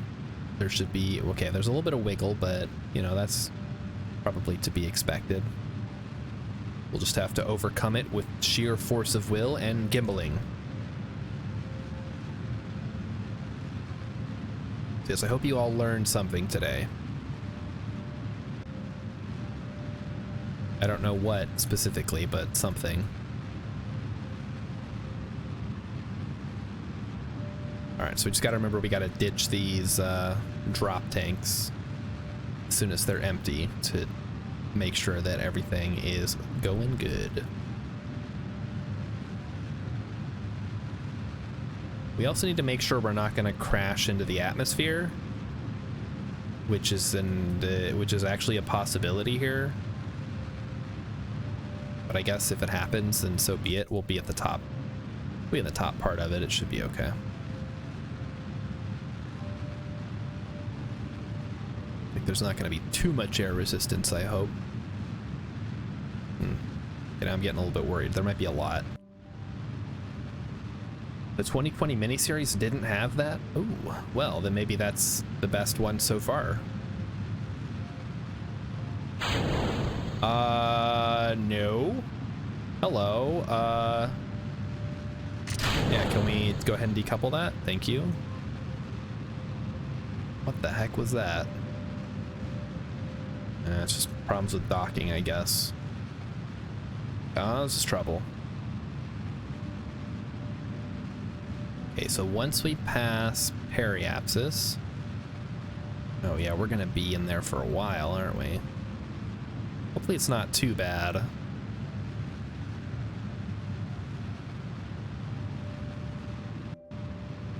But yeah, that's gonna soak up some of our delta V, unfortunately.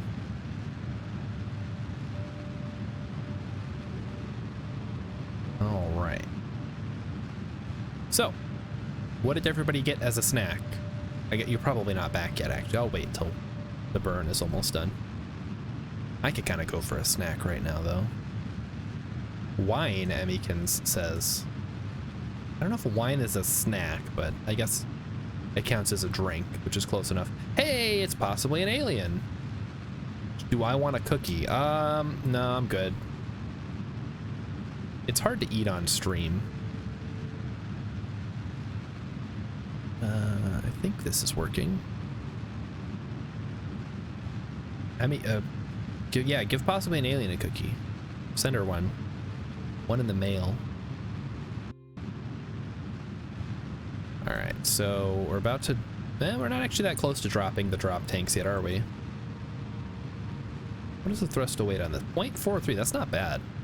Definitely one of the less, like the smaller long burns that we've had. So, Alien, did you finish Mass Effect yet? You've been teasing me with this idea that you're gonna finish Mass Effect and I'm gonna get to watch, I guess, Dragon Age. Well, if you're playing Dragon Age Origins, that might be fun to watch. I played Origins, that's the only one that I played. And I thought it was pretty good. I never played the other ones, I wasn't interested. Like, I feel like that story wrapped up pretty nicely. There was like a dragon or something, I don't remember what happened. It's like a witch that has a baby. I think it's weird. But I feel like a lot of other people liked it. And I guess that must mean your stream is done and you're going to be eating dinner soon. So you won't be around for too long. But it's cool that you stopped by. We're just doing a long burn to Jewel. Hopefully we'll get there tonight. Oh, there we go. Something happened. Okay, we're getting ready to drop the drop tanks. And once it's down to 0, drop. There they go. Drop tanks away. Now we're cruising free.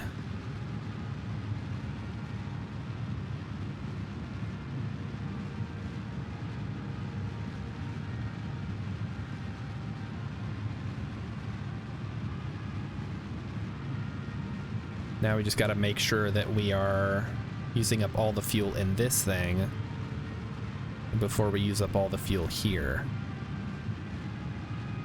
Because then we can decouple this and that'll save us a whole lot of Delta V. In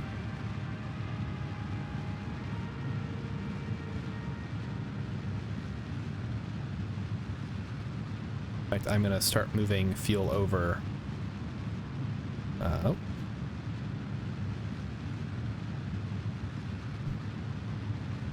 Can I do this? Maybe not.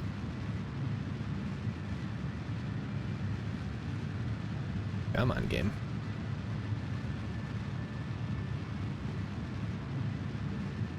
I also have to keep an eye on what I'm doing while I'm doing this, otherwise we might run into a problem.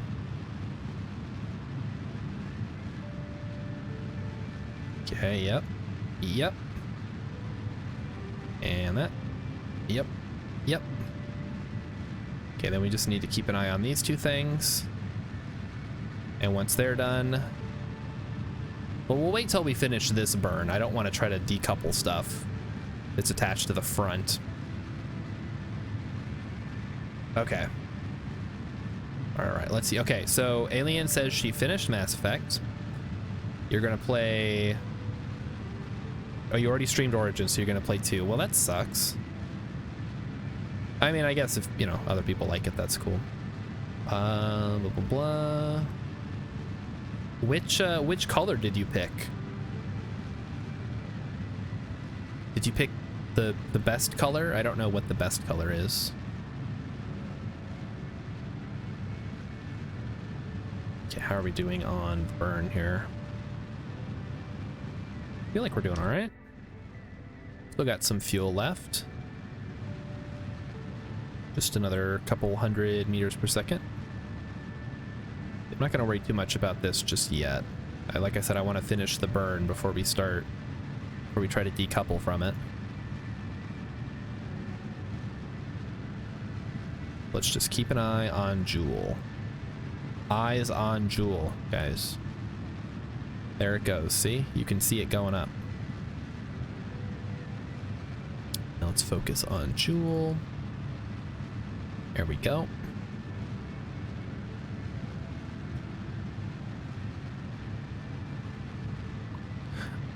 So from what I understand, the endings, you just pick a color, right? That's the whole conceit. It's like you go through all this trouble to do a bunch of stuff, and then at the end it's just pick a button. Kind of like Deus Ex. Which, can we just say that that kind of ending is such a cop-out. Like, if you've got something to say, then say it. Don't be like, oh, and that was what happened, and nobody knows. All right, so we're gonna point this way. No, you don't just pick a color. Are you sure? I was told that you just pick one of 3 colors. Red, blue, and green. Did they change that? Was that how the original ending was? Like I said, I don't know. I've never played it. I only know what I've seen from like the internet people. Can we undock this? Yes. There we go. All right. So let's let that go be free. Close up the docking shield. And now we have 6,000 Delta V. 6,000 meters per second. Yeah. Play a new game, Alien. Not that. Well, I don't know. What do I want Alien to play? What would I think would be hilarious? If you could just do one stream of Spelunky, that would be great. And Emmykins would probably love it too. And the fun thing about Spelunky is it's multiplayer. We could play that and enjoy your dinner. The burn is now done, everyone. I hope you got your snacks. We're going to settle in for the long haul of time warping. And luckily this time there's only one ship we have to keep an eye on. So let's do that. Actually, before we do that, I'm going to go back and delete all the debris, because I don't want it clogging me up here. I'm not just going to let it fly around and take up space in the tracking center. So we should have 4 pieces of debris and then the 1 extra drone that we sent up there. If we can get there. We'll get the Sentinel extract ore from Minmus. Ooh. That, wait, 2,500. That's probably way too much. I don't think we have anything capable of handling that much ore. And we've got 4 pieces of debris. Just get rid of them. The way I interpret it is we're shooting a small guided missile that blows it up, or maybe it has a self-destruct. Every part has a self-destruct thing built into it. And this, okay, let's make sure we're blowing up the correct one. I actually don't know. It's definitely this one. Okay, delete that. Yes, if that's the wrong one, then so be it. I've made a huge mistake, but I think that was correct. So, what do you guys want to do on Wednesday? Because right now, my plan was to play Distant Worlds again. But I've also been having a lot of fun with Vintage Story. I know that's not a space game or a strategy game. It's basically Minecraft, but it's just so much fun, man. It takes me back to when I first played Minecraft and thought it was so cool and in-depth and interesting. And this was back in like 2011 when the game had barely released. There was almost nothing to do. So, you know, 10 years on, Spelunky. You want me to play Spelunky on Wednesday? Ooh. I mean, that's not a terrible idea. I feel like I'm really rusty, though. It might be really embarrassing. I guess that just makes it better, right? All right, so we are going to make a mid-course correction here. Let's focus on Jewel while we do this. So our goal is to link up with the Jewel Miner. And we can actually link up with this thing first and get the extra fuel out of it. So let's try that. Let's do it.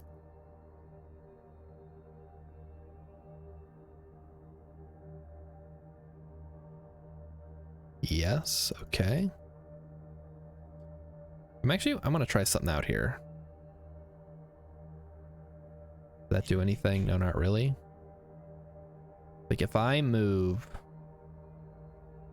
this back more, does it do more? Okay, I think it does actually. Hang on. If I do this, oh, okay, it's like freaking out. Please do not freak out. I just want to move you. Man, the maneuver thing is a pain in the butt to deal with. Oh, that's too much. Wrong way. So we go in like this. Hopefully it's not too much extra delta V. It's like I'm not bugging everyone else to play it. That was just the first game that came to mind as something that would be funny to watch. Watching other people play Spelunky for my entertainment is different than me playing Spelunky for everyone else's entertainment for reasons. Oh, this might actually be perfect. Yeah, maybe not quite. Right, but Platforming Pangolin plays platformer games, and Spelunky is a platformer. She should have no qualms about it. That's a terrible example. I guess Alien could play like The Witcher or something. That's probably more her speed. But she's probably already played that. Maybe even streamed it. Alright, so let's do this, I guess. Make sure we are on a very nice inclination. There will be some minor adjustments, it looks like. But we can fix that later. So that's 83 meters per second that we have to spend. Not too shabby.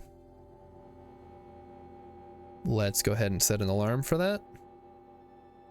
I guess 1 minute is good. It's going to be an 11-second burn.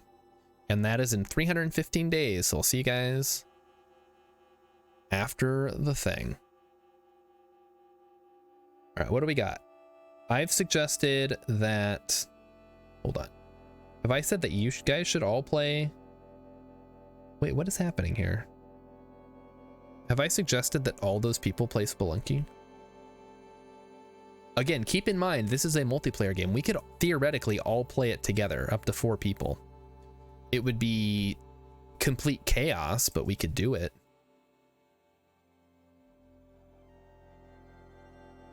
Actually, speaking of multiplayer games, I really want to do a community night at some point. Although, the community is... You gotta have the community first, right? We talk about this all the time. It's like, if you want to play community games, you gotta have a community. Uh-oh, we're not gonna have a signal. Ooh, that's not good. Ugh. We might not be able to do this maneuver very well. We're getting 1%. Yikes. Oh well.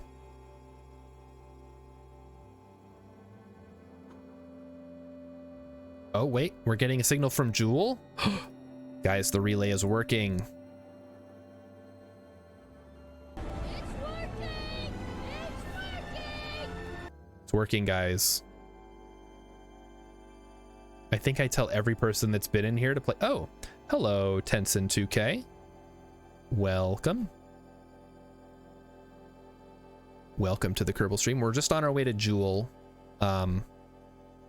This is yet another fuel tanker mission to try to recover a mining vessel that is stranded. Okay, what is this? The Comets mission is done. Good. Go ahead and point towards the maneuver. Hi, welcome in. I'm Starshard, and have you played Spelunky? Yes. Okay, fine. That's true. I do say that. But also, I have played and beaten Spelunky, so it's only fair. It's not like I'm saying, hey, have you tried Dark Souls 3 yet?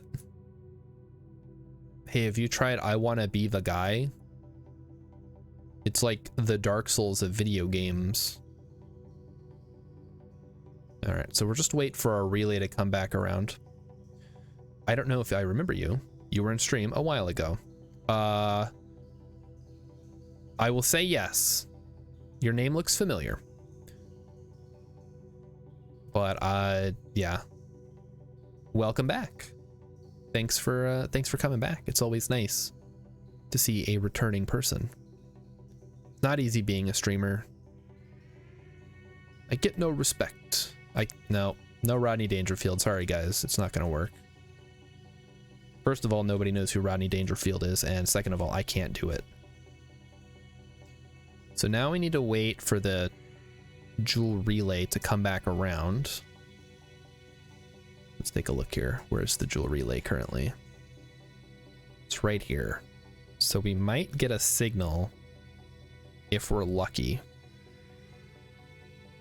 Like, no, because we should be getting it now, shouldn't we? Oh, there it is. Okay, we're getting it now. This is our chance, guys. Go, go, go. I know you, Vulcan Rider, I know you know who Rodney Dangerfield is. But nobody else is gonna get the reference. You're gonna be like, what is that? Is that some old... That's supposed to be funny? I helped me design Space Station. Oh, okay. Well, I hope that helped. I'm not the best vehicle designer, as I'm sure everyone here will attest, but I like to put my own spin on it. I like to think I have a pretty decent design philosophy. All right, there we go. So that is what we wanted. And now comes the fun part. We get to go to Jewel. I've hit you with everything but okay, Boomer. I'm saving that one for like a really, really obvious. When you set me up for it. Let's see. Emmykins would watch me, Alien and Urban play Spelunky, but he would feel sorry for the other two. Yeah. Well, here's the thing. If we're playing multiplayer, I've already beaten the game. Like, I don't care. They can go be crazy. Like, I wouldn't take it as seriously as I do when I play single player. All right, so if this doesn't work, like I said, we're gonna have to go back to the drawing board on these tanker designs. I just don't know a better way to get 16 tons of fuel to Jewel to deliver. Oh, this takes forever. All right, hydration time while we wait. You can't even get to Minmus. Oh, well, that's easy. I can help you with that. It's all about making sure your inclination is right. Can you get to the Mun? Because if you can get to the Mun, you can. It's even easier to get to Minmus, to be honest. Look at this, like, bear getting a signal. This is like me trying to get Wi-Fi.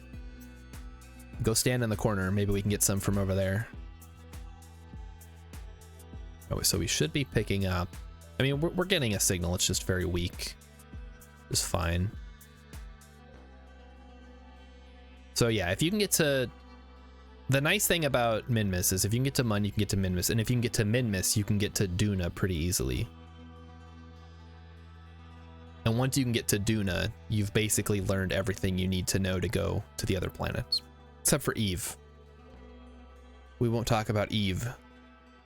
You can get to the Mun, but you have to use yeah, if you want to use MechJeb, I'm not gonna fault anyone for using MechJeb. I didn't ever use MechJeb because I think I started playing before they invented MechJeb, so I just had to learn. But if you feel like MechJeb is gonna help you, then go ahead and try it out.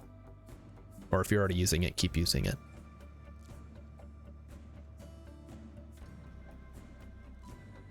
But so I guess the first part is make sure you're designing your ship correctly. Make sure that you have enough Delta V in all of your stages. So you need 3,400 to lift off. You need, oh, what is it? It's like 900 to get to Minmus. Like 300 to land and take off, and then another like maybe 200 to get back. Yeah, I mean, honestly, I would consider using MechJeb to get into orbit just because there have been a lot of times where I have this ridiculous vessel. I don't want to call them a rocket or a spaceship because it's just a big chunk of metal. And sometimes I feel like, you know, maybe I could use a little bit of assistance. I don't have it because I can't use mods on this playthrough, but sometimes I feel like maybe I wish I did. And getting to orbit is one of the hardest things to learn, I think. Just because you have to balance the atmosphere, you have to balance maneuvering and flying and all that.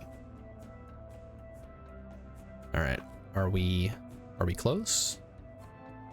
I stopped just because it didn't look like we were gonna stop, but I think it's gonna stop. We'll just let it work its magic naturally. Okay. Yep. All right, so it's working. I'm hands off now.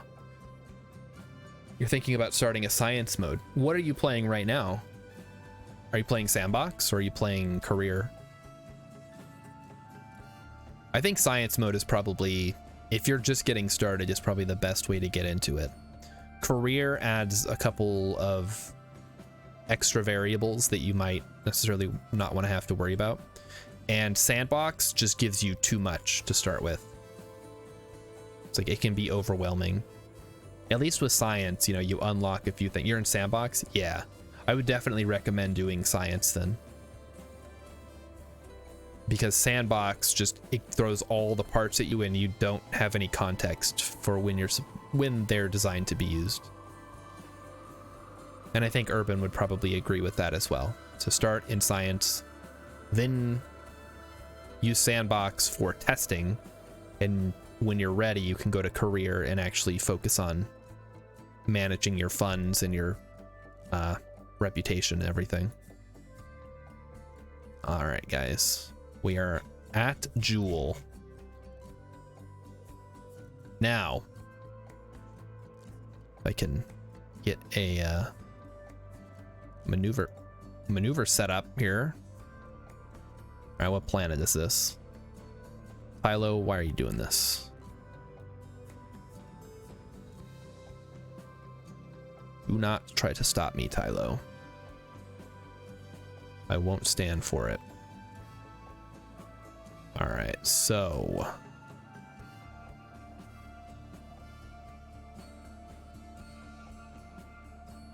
this is gonna be the hardest part, is getting into sync with the miner. So that's 1500 to circularize. Easy, right? No, wrong. Not easy.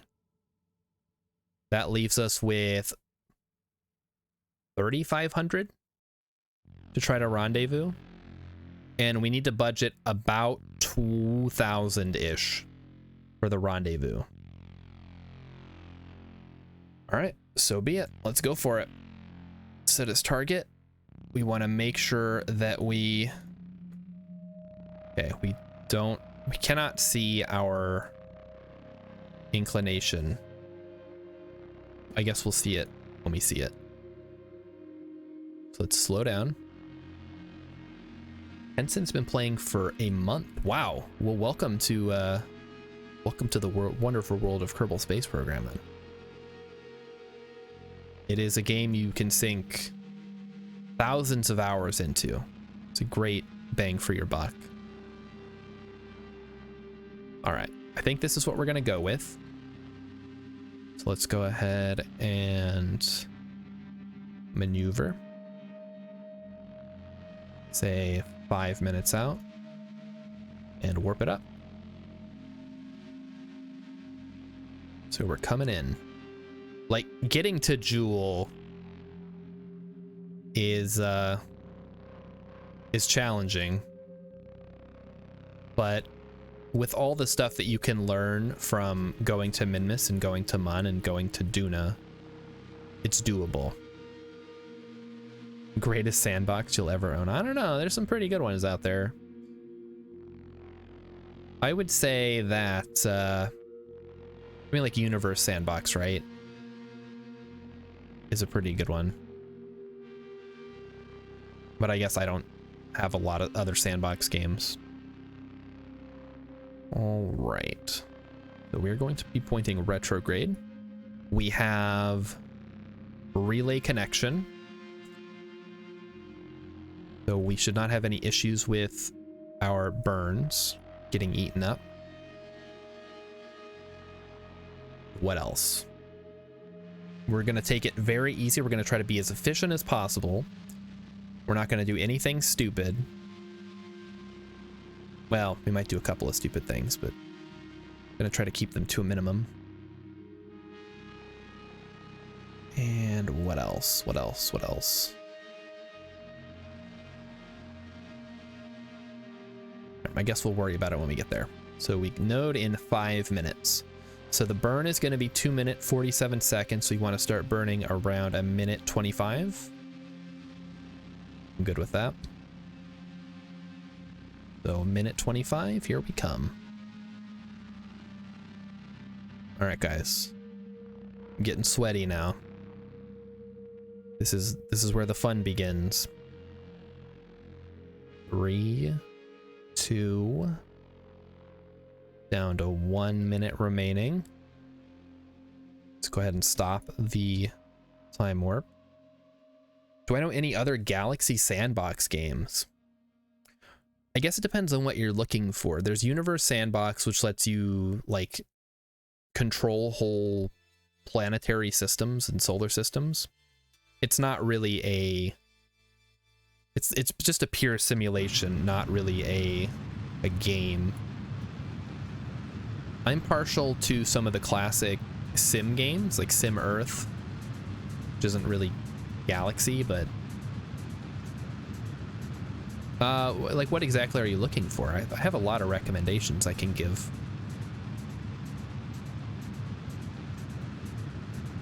But there's not really a, I guess Spore is kind of a Galaxy Sandbox type game, if you like that.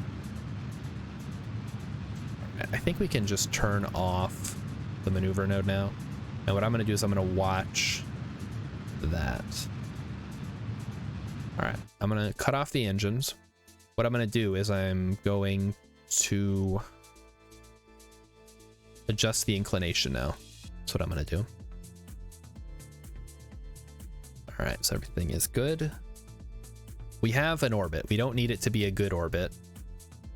We just need to fix our inclination first of all. Like I said, we're going to try to take this nice and easy. Like Kerbal Space Program, you design ships and stuff. Oh. I know there's one that's similar to this, except it's 2D.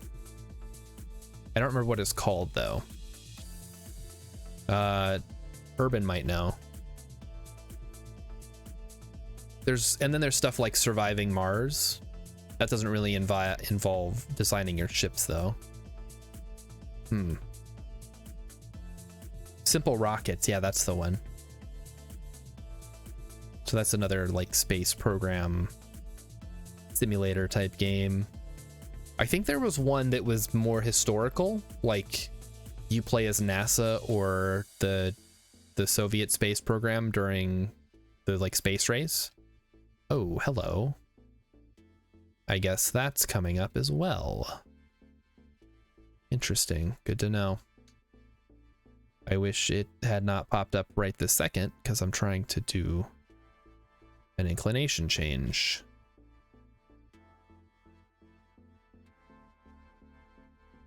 Kind of a pain in the butt.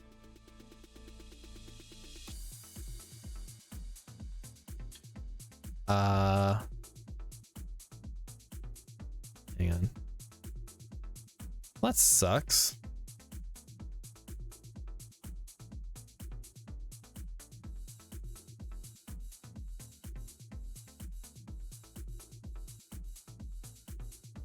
There we go. All right, we'll use that maneuver as our point of reference. What is that emote? Is there anyone who actually likes Spore? Oh, EJ. Okay. If I like sci-fi future, there's space engineers. Yeah, that's kind of a thing. Or stationeers is another similar in that vein. I have both. I haven't played either of them in a while.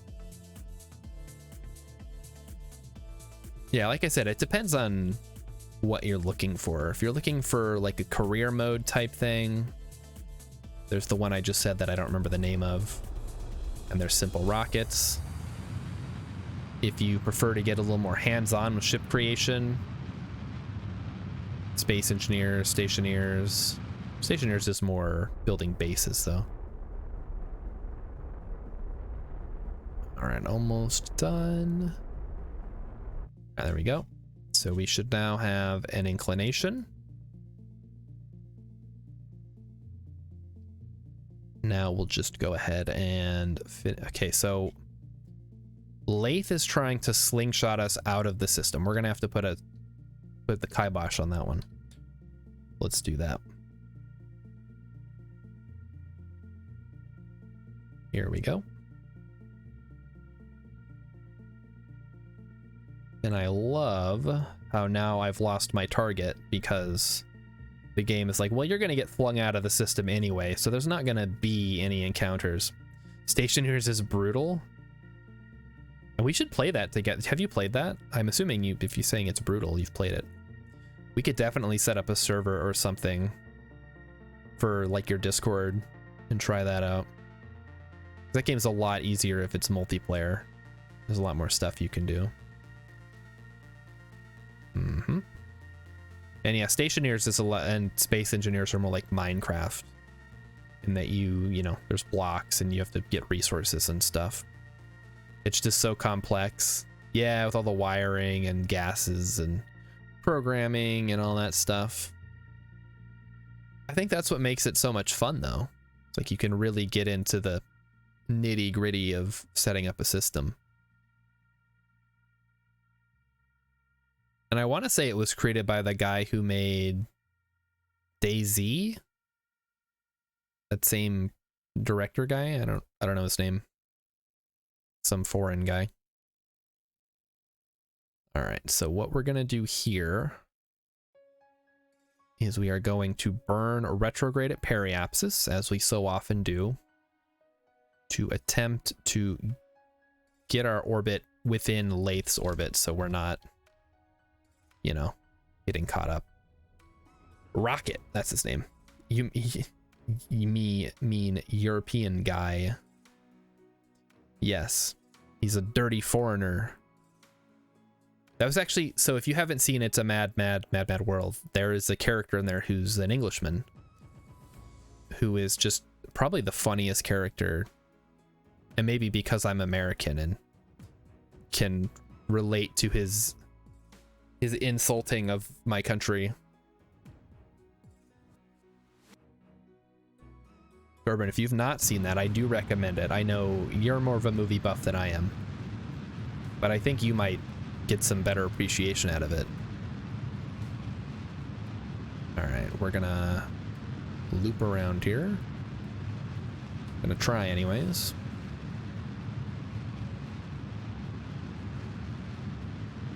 The main thing is we don't want to get flung out by Lathe. Funny how, like I'm like a clown, I amuse you. I haven't seen Goodfellas, I just know that one part.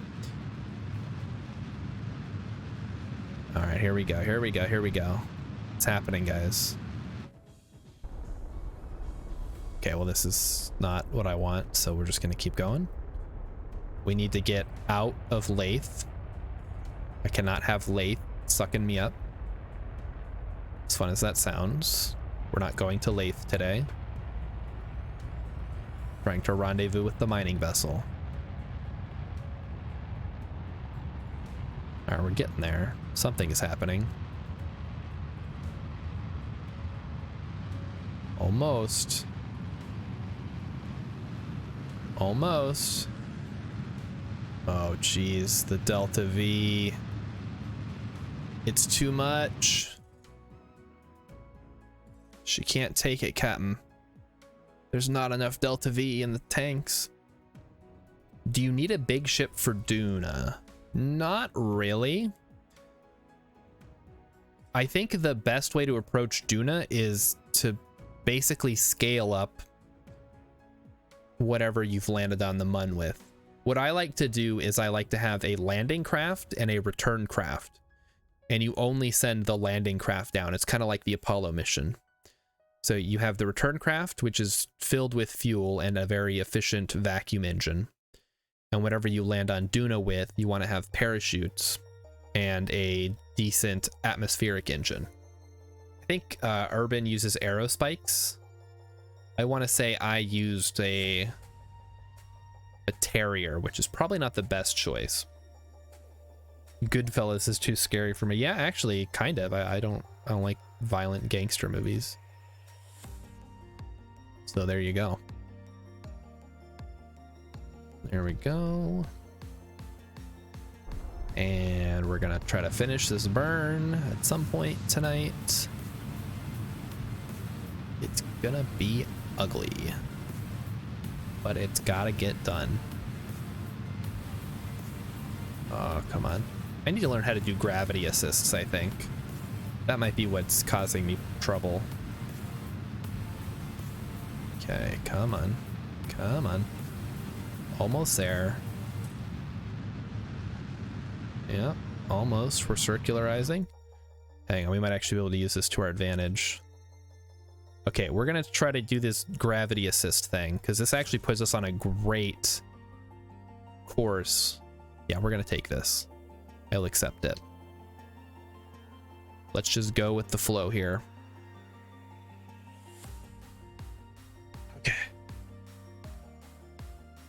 Go with the flow. Just go with it. What's my biggest ship? You're looking at it. It was a lot bigger before I detached all of the extra fuel tanks. But this is just essentially a fuel tanker. It was designed to bring fuel out to this one stranded ship, the Jewel Miner. I guess some of my station designs might be bigger. But typically I try to avoid doing anything super big. If you want big ships, you'll want to head over to Urban Ventures channel. He might be able to clue you in on that if you can. Well, he streams in the mornings for the US, so you might not be able to catch him depending on your schedule. But he has assisted me in many of my designs. Oh, thank you, Emmykins. But yeah, you don't need a big ship. The only time you would need a big ship is for Eve, probably. Just because the Delta V to get off the surface is intense. Alright, so we're going to do a quick Lathe encounter here. Like so. Yep, hello Lathe. Goodbye Lathe. And Lathe is just going to fling us around this way. Just fine. And loop. Do a little loop-the-loop there. And stop that. Then all we need to do, since we're now on a better trajectory relative to the mining ship, is try to get a rendezvous. That's all that I care about for tonight. If we can get a rendezvous in dock, I'll be happy.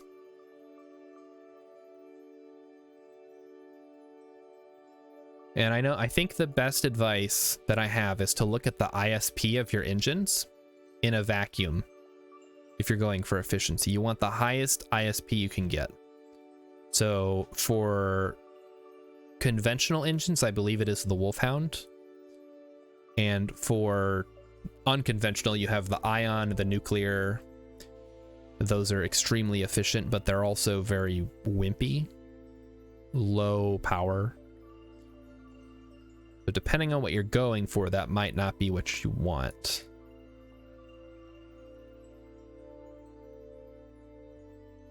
All right, so here's what we're going to do. We are going to go out to the apoapsis.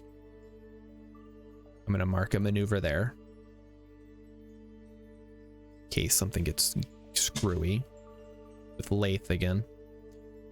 What I want to do is I want to lower my periapsis so that it syncs up with the mining vessel.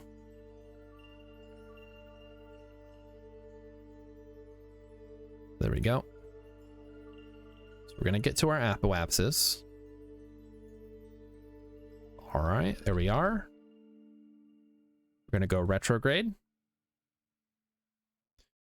And what I want to do is I want to overlap my orbit, if I can find it. There we go.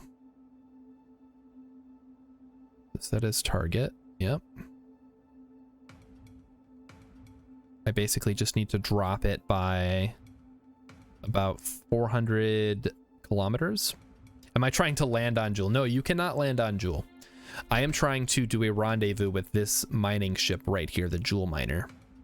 It is stranded around Jewel. It doesn't have any fuel because of an error that was done. And so I need to get it fuel. Which is why I've sent this big tanker truck out here to deliver it. All right, there we go. Next up is going to be adjusting for the ascending, descending.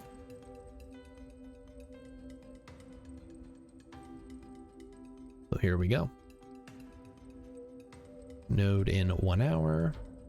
Yeah, it was definitely an anomaly, but it was basically what happened was I overshot where I was supposed to burn because the stock alarm decided it didn't want to tell me when it was supposed to tell me.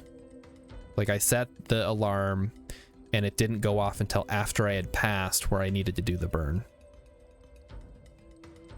So basically everything that I've done around Jewel has been to try to fix this mistake that the game caused for me. Which, you know, when you're playing on no reverts, no nothing, can be pretty brutal. But that's also what adds to the tension. You cannot land on Jewel. It is a gas giant. You can land on any of the moons of Jewel. So you have got Lathe, you've got Vol, which is where I'm trying to go. You have Tylo, which is the big annoying one, Bop, and then Pull. I am trying to get to Vol, but first I need to deliver this fuel to the Jewel miner, so the Jewel miner can go to Vol so that it can mine on Vol to get fuel and stuff. That is the plan. All right, let's go. So we are adjusting our inclination now. Something that you will often find yourself doing. This is especially important for going to Minmus because Minmus has a, I want to say 6-degree inclination from like equatorial. So you'll need to adjust your inclination if you want to get a more reliable encounter with Minmus. That's one of the things that I think people will miss. Since if you're going to Mun, it's easy. You point in the right direction, you go. If you built a certain ship you could land, no. There's, as far as I know, there's no way to land on Jewel. You'll burn up, and if you get below a certain point and you don't burn up, it'll just delete your ship.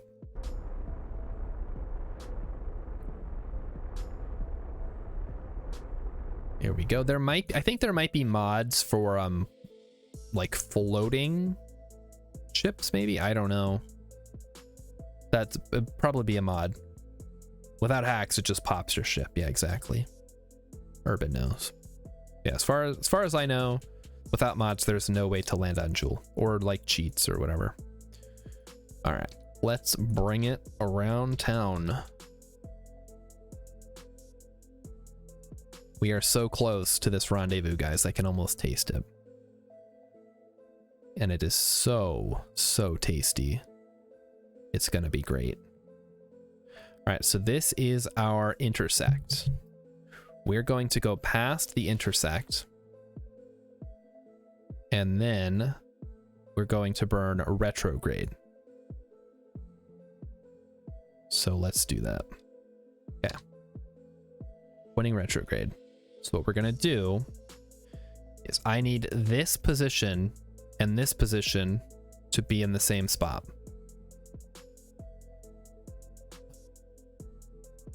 It's been a long night, but I think we're finally gonna do it. It's finally going to happen. I gotta stay hydrated. I'm getting sweaty.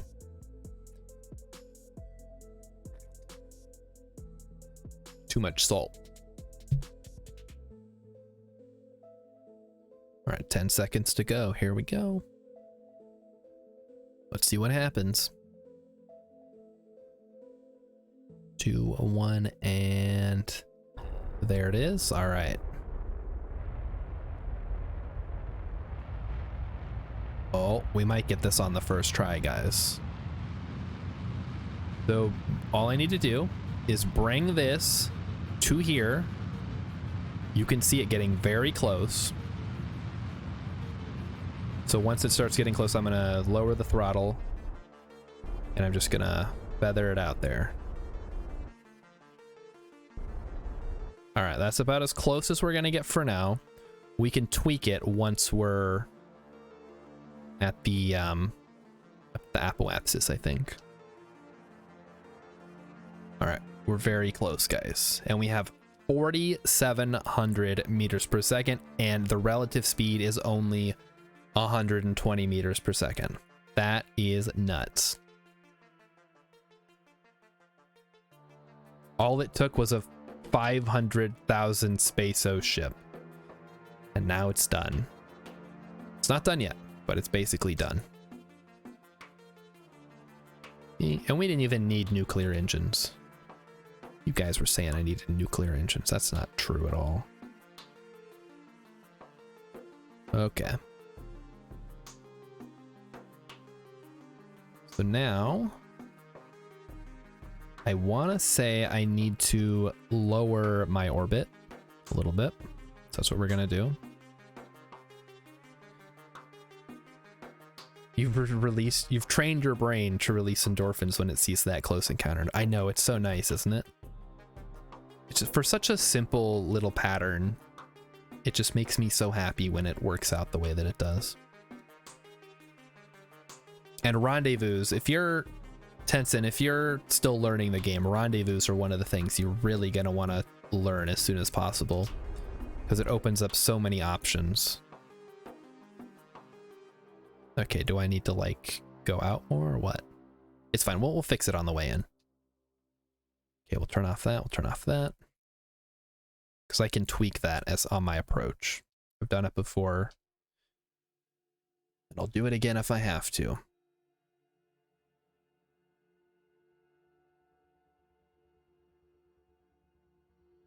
So 51 kilometers. I'm going to wait till we're maybe about 10 minutes out, and then I'm going to start tweaking my approach. All right, so this is our target. Yep, everything is good. Descending node is good. Everything is fine. All right, 17, 16, 15, 10. All right, so this is where the fun can begin.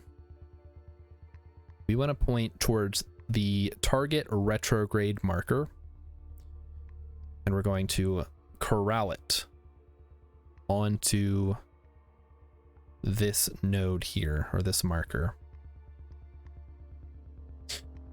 Urban says everything in space is just a variation of docking and rendezvous. I mean, you could say everything's a variation of rendezvous because docking is just a very close rendezvous.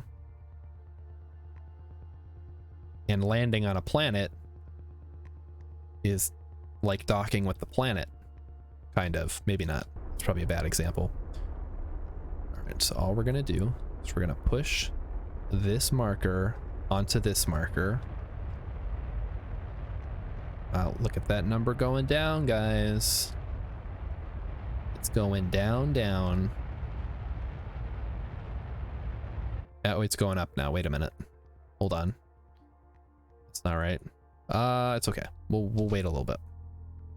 We'll let it cool off. Say we're within 5 minutes. 9, 8, 7, 6, 5. There we go. The same deal as before. We're going to push the marker onto the other marker. There we go. So now you can see the separation is going down. And then it's gonna start probably, oh, it's still going down. That's good.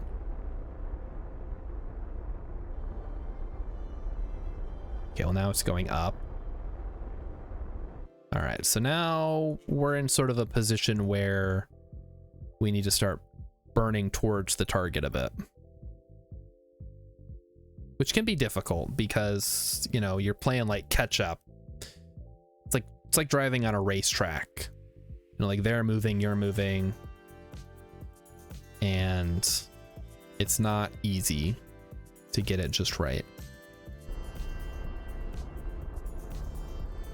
So in this case, we're just gonna force it. Because I want to be done for the night. All right, 20, 18. All right, so we're gonna wait. Okay, we don't have RCS. The mining ship does have RCS, and we have docked without RCS before, as you guys will recall when we learned about how fuel will not transfer through certain parts when they are docked in a certain way. You guys remember that? That was a fun learning experience. Okay. All right, so we'll get to within about 10 minutes. Okay. And then we'll continue doing the same thing. We'll just pull. Now with this one, it goes towards where you're going, whereas the other one goes away from where you're going. So if I'm burning this direction, it's going to pull the prograde marker towards the target prograde marker.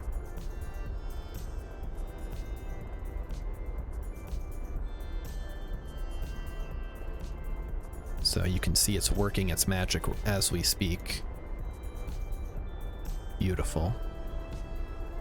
Oh, we're under 5.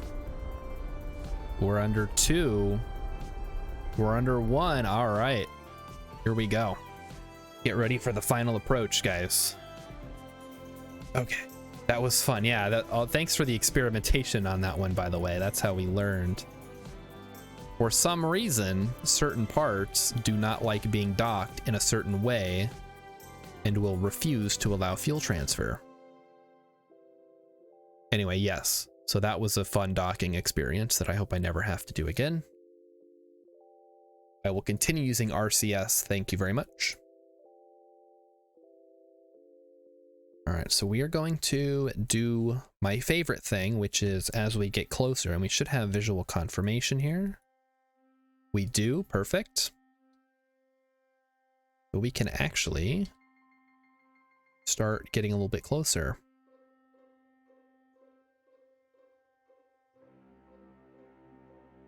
Perfect.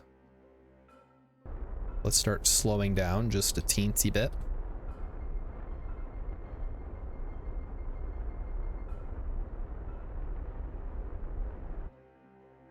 And I think that's a nice slow pace for now.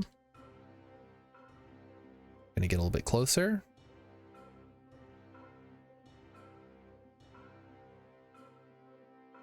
All right, now we're gonna start going for the divide your distance by 10 or 100 or whatever to get your current speed. So at 3 kilometers, we want to be at 30 meters per second. At 2 kilometers, we want to be at 20 meters per second, and vice versa, or so on and so forth. Not vice versa. Vice versa is for opposites, guys. Please do not mix them up. All right. So let's take a look. Keep an eye. Separation 0. That's not necessarily what you want if there's still velocity between the two ships, but in this case, I think it works pretty well. So now we are at 2.1. Oh, this is so cool. So that is Lathe, I believe. That's Vol over there. And that's Tylo. I don't think we can see the other ones. They might be too small. Yeah, that's not anything. And I don't know how big the screen you're watching on. It might be even harder to see anything. It just looks like random dots, I'm sure. All right. We're going to do this, guys. We are finally going to do it. It took us 6 weeks. It took us 20 hours. took a lot of hard work designing and building and testing. Well, yeah, there was no testing. This is the test. Designing and building and flying these ships. And now as long as we don't crash, everything is gonna be okay. So let's not crash. Do not distract me with Kerbal fan fiction again. Are we clear on that?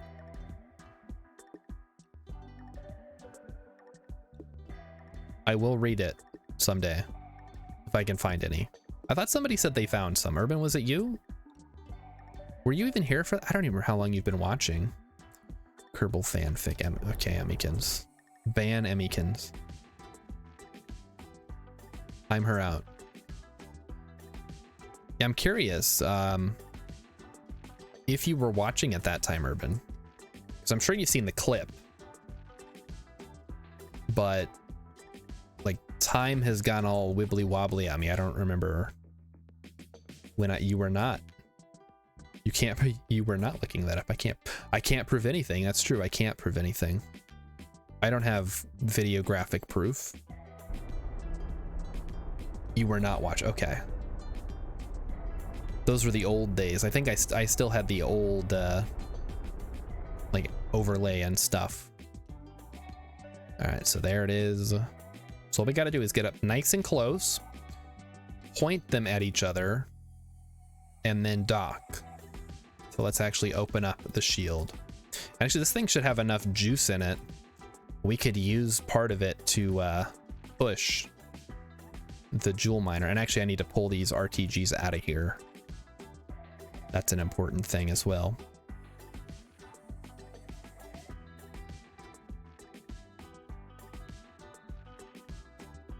I could just make a command to send the clip in the stream, so you don't have to look it up manually every time, like Urban does for his landing gear.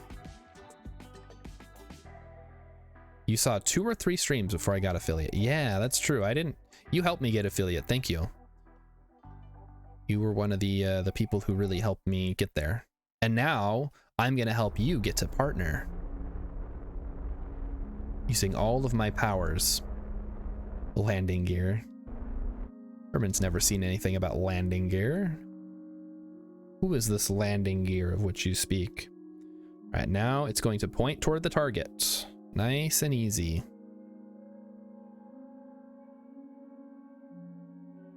Ah, these miners. How long have they been out here now? How many years have they been sitting in orbit of Jewel? Like, all right, we're ready for that fuel. Any day now. Luckily, I think they have a pretty spacious capsule, so I don't feel too bad. All right, point at target, please. Switch. All right, these guys have been out here for 17 years, ladies and gentlemen. Take that home with you. They've been out here for 17 years. Set as target. Okay. Point towards target. Okay. Done. Monoprop. Good. Monoprop is good. Boy, oh, if they didn't have monoprop, I would be like super salty.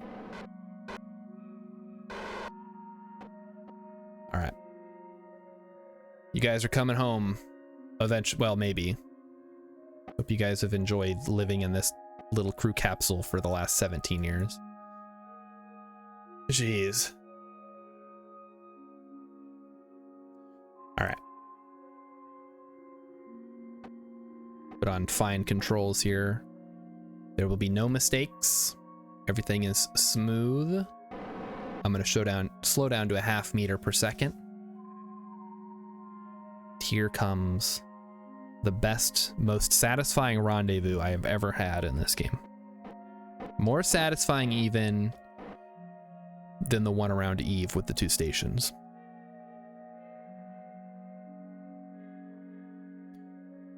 "17 years. I guess I've seen some people who like have Jeb stuck around Elu for 100 years or whatever. Like, I finally brought Jeb home after 100 years around Elu. He just asked if he could have some snacks. All right, here we go. This is it. This is the perfect music. Everything's good. So once these guys are docked, that's gonna be it for the stream. I guess they probably are happy. Like, the fuel shipment that they ordered finally showed up after getting lost 3 times.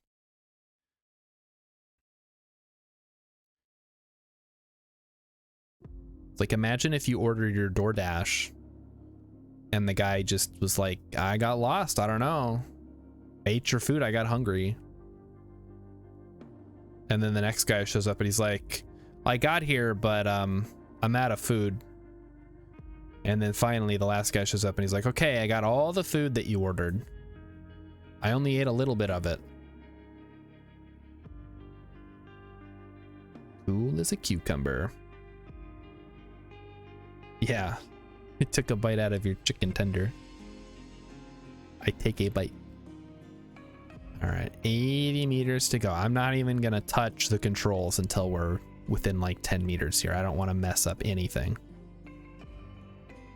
The song kind of sounds like Binding of Isaac music. What do you guys think? Or maybe Diablo? It's kind of fun. Jeez, it's almost 9:30. Oh. Yeah, so this is basically as far as I can go. We're gonna get docked.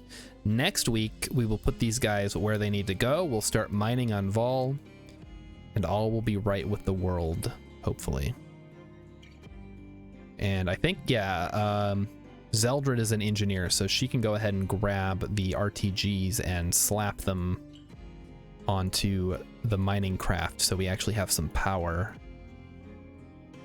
Because I really underestimated how weak the sun was out here.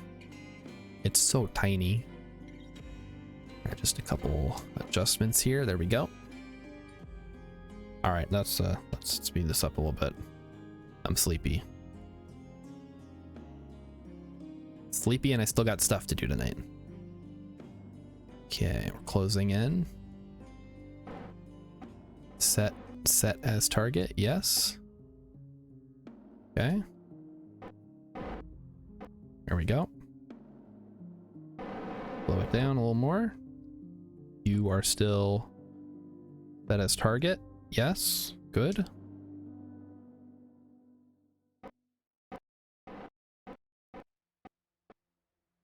I'm actually surprised at how well this design works. So basically, since these mining things are in the way, I couldn't put an extra monoprop engine here, or whatever these are called, the thruster blocks, the RCS thrusters. So I just replaced the fact that it can't push up or down with this linear port on the top and bottom, dorsal and ventral, whatever you want to call them. This is it. It's been 17 years and 66 days and 5 hours and 48 minutes. But finally, Agony and Zeldred are gonna go meet up with the rest of the Jewel mission that they were supposed to meet up with. Oh, that's satisfying. All right, RCS off, SAS off. Let's go ahead and transfer the fuel now, just to deal with that problem, so we can kind of see how much we have to play with. Look at that go. Ah, yes. What, do I have anything for this? I guess, 69, no. dudes! No. Excellent! There we go. That's that's more appropriate, I think. All right, get that loaded up. Press shift to make it go fast. Yeah, good idea, Urban. I'll put the fuel on sprint mode. Actually, good point. I should shut down this engine. Just push it out. Worth a shot. I'm not that dumb. Well, not that dumb tonight. Maybe a different night you would have got me.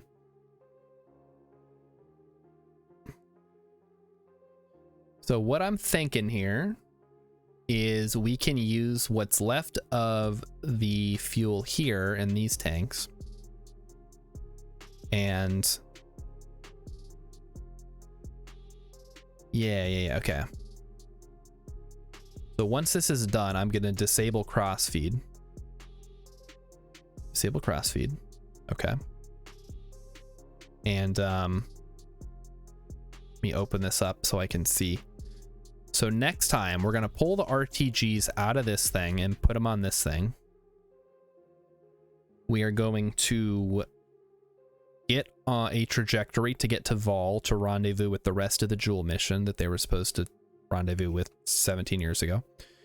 Then we're going to send them down to the surface of Vol so they can mine the ore that we scanned like 15 years ago when we sent the scanner out here.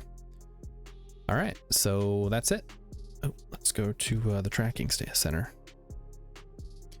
So thank you everybody for coming out, sticking around and helping. We're gonna see if there's anybody to raid at some point when the thing comes back around. So who do we have tonight? Who is available? I will send all three of you over to Matt Comard, I guess. He's playing KSP as well. So let's do that. You guys can help him out instead of helping me out. So I was recently informed that I need to stop talking for like several seconds before I hit the raid, because otherwise it'll cut my voice off. So we're going to try that tonight.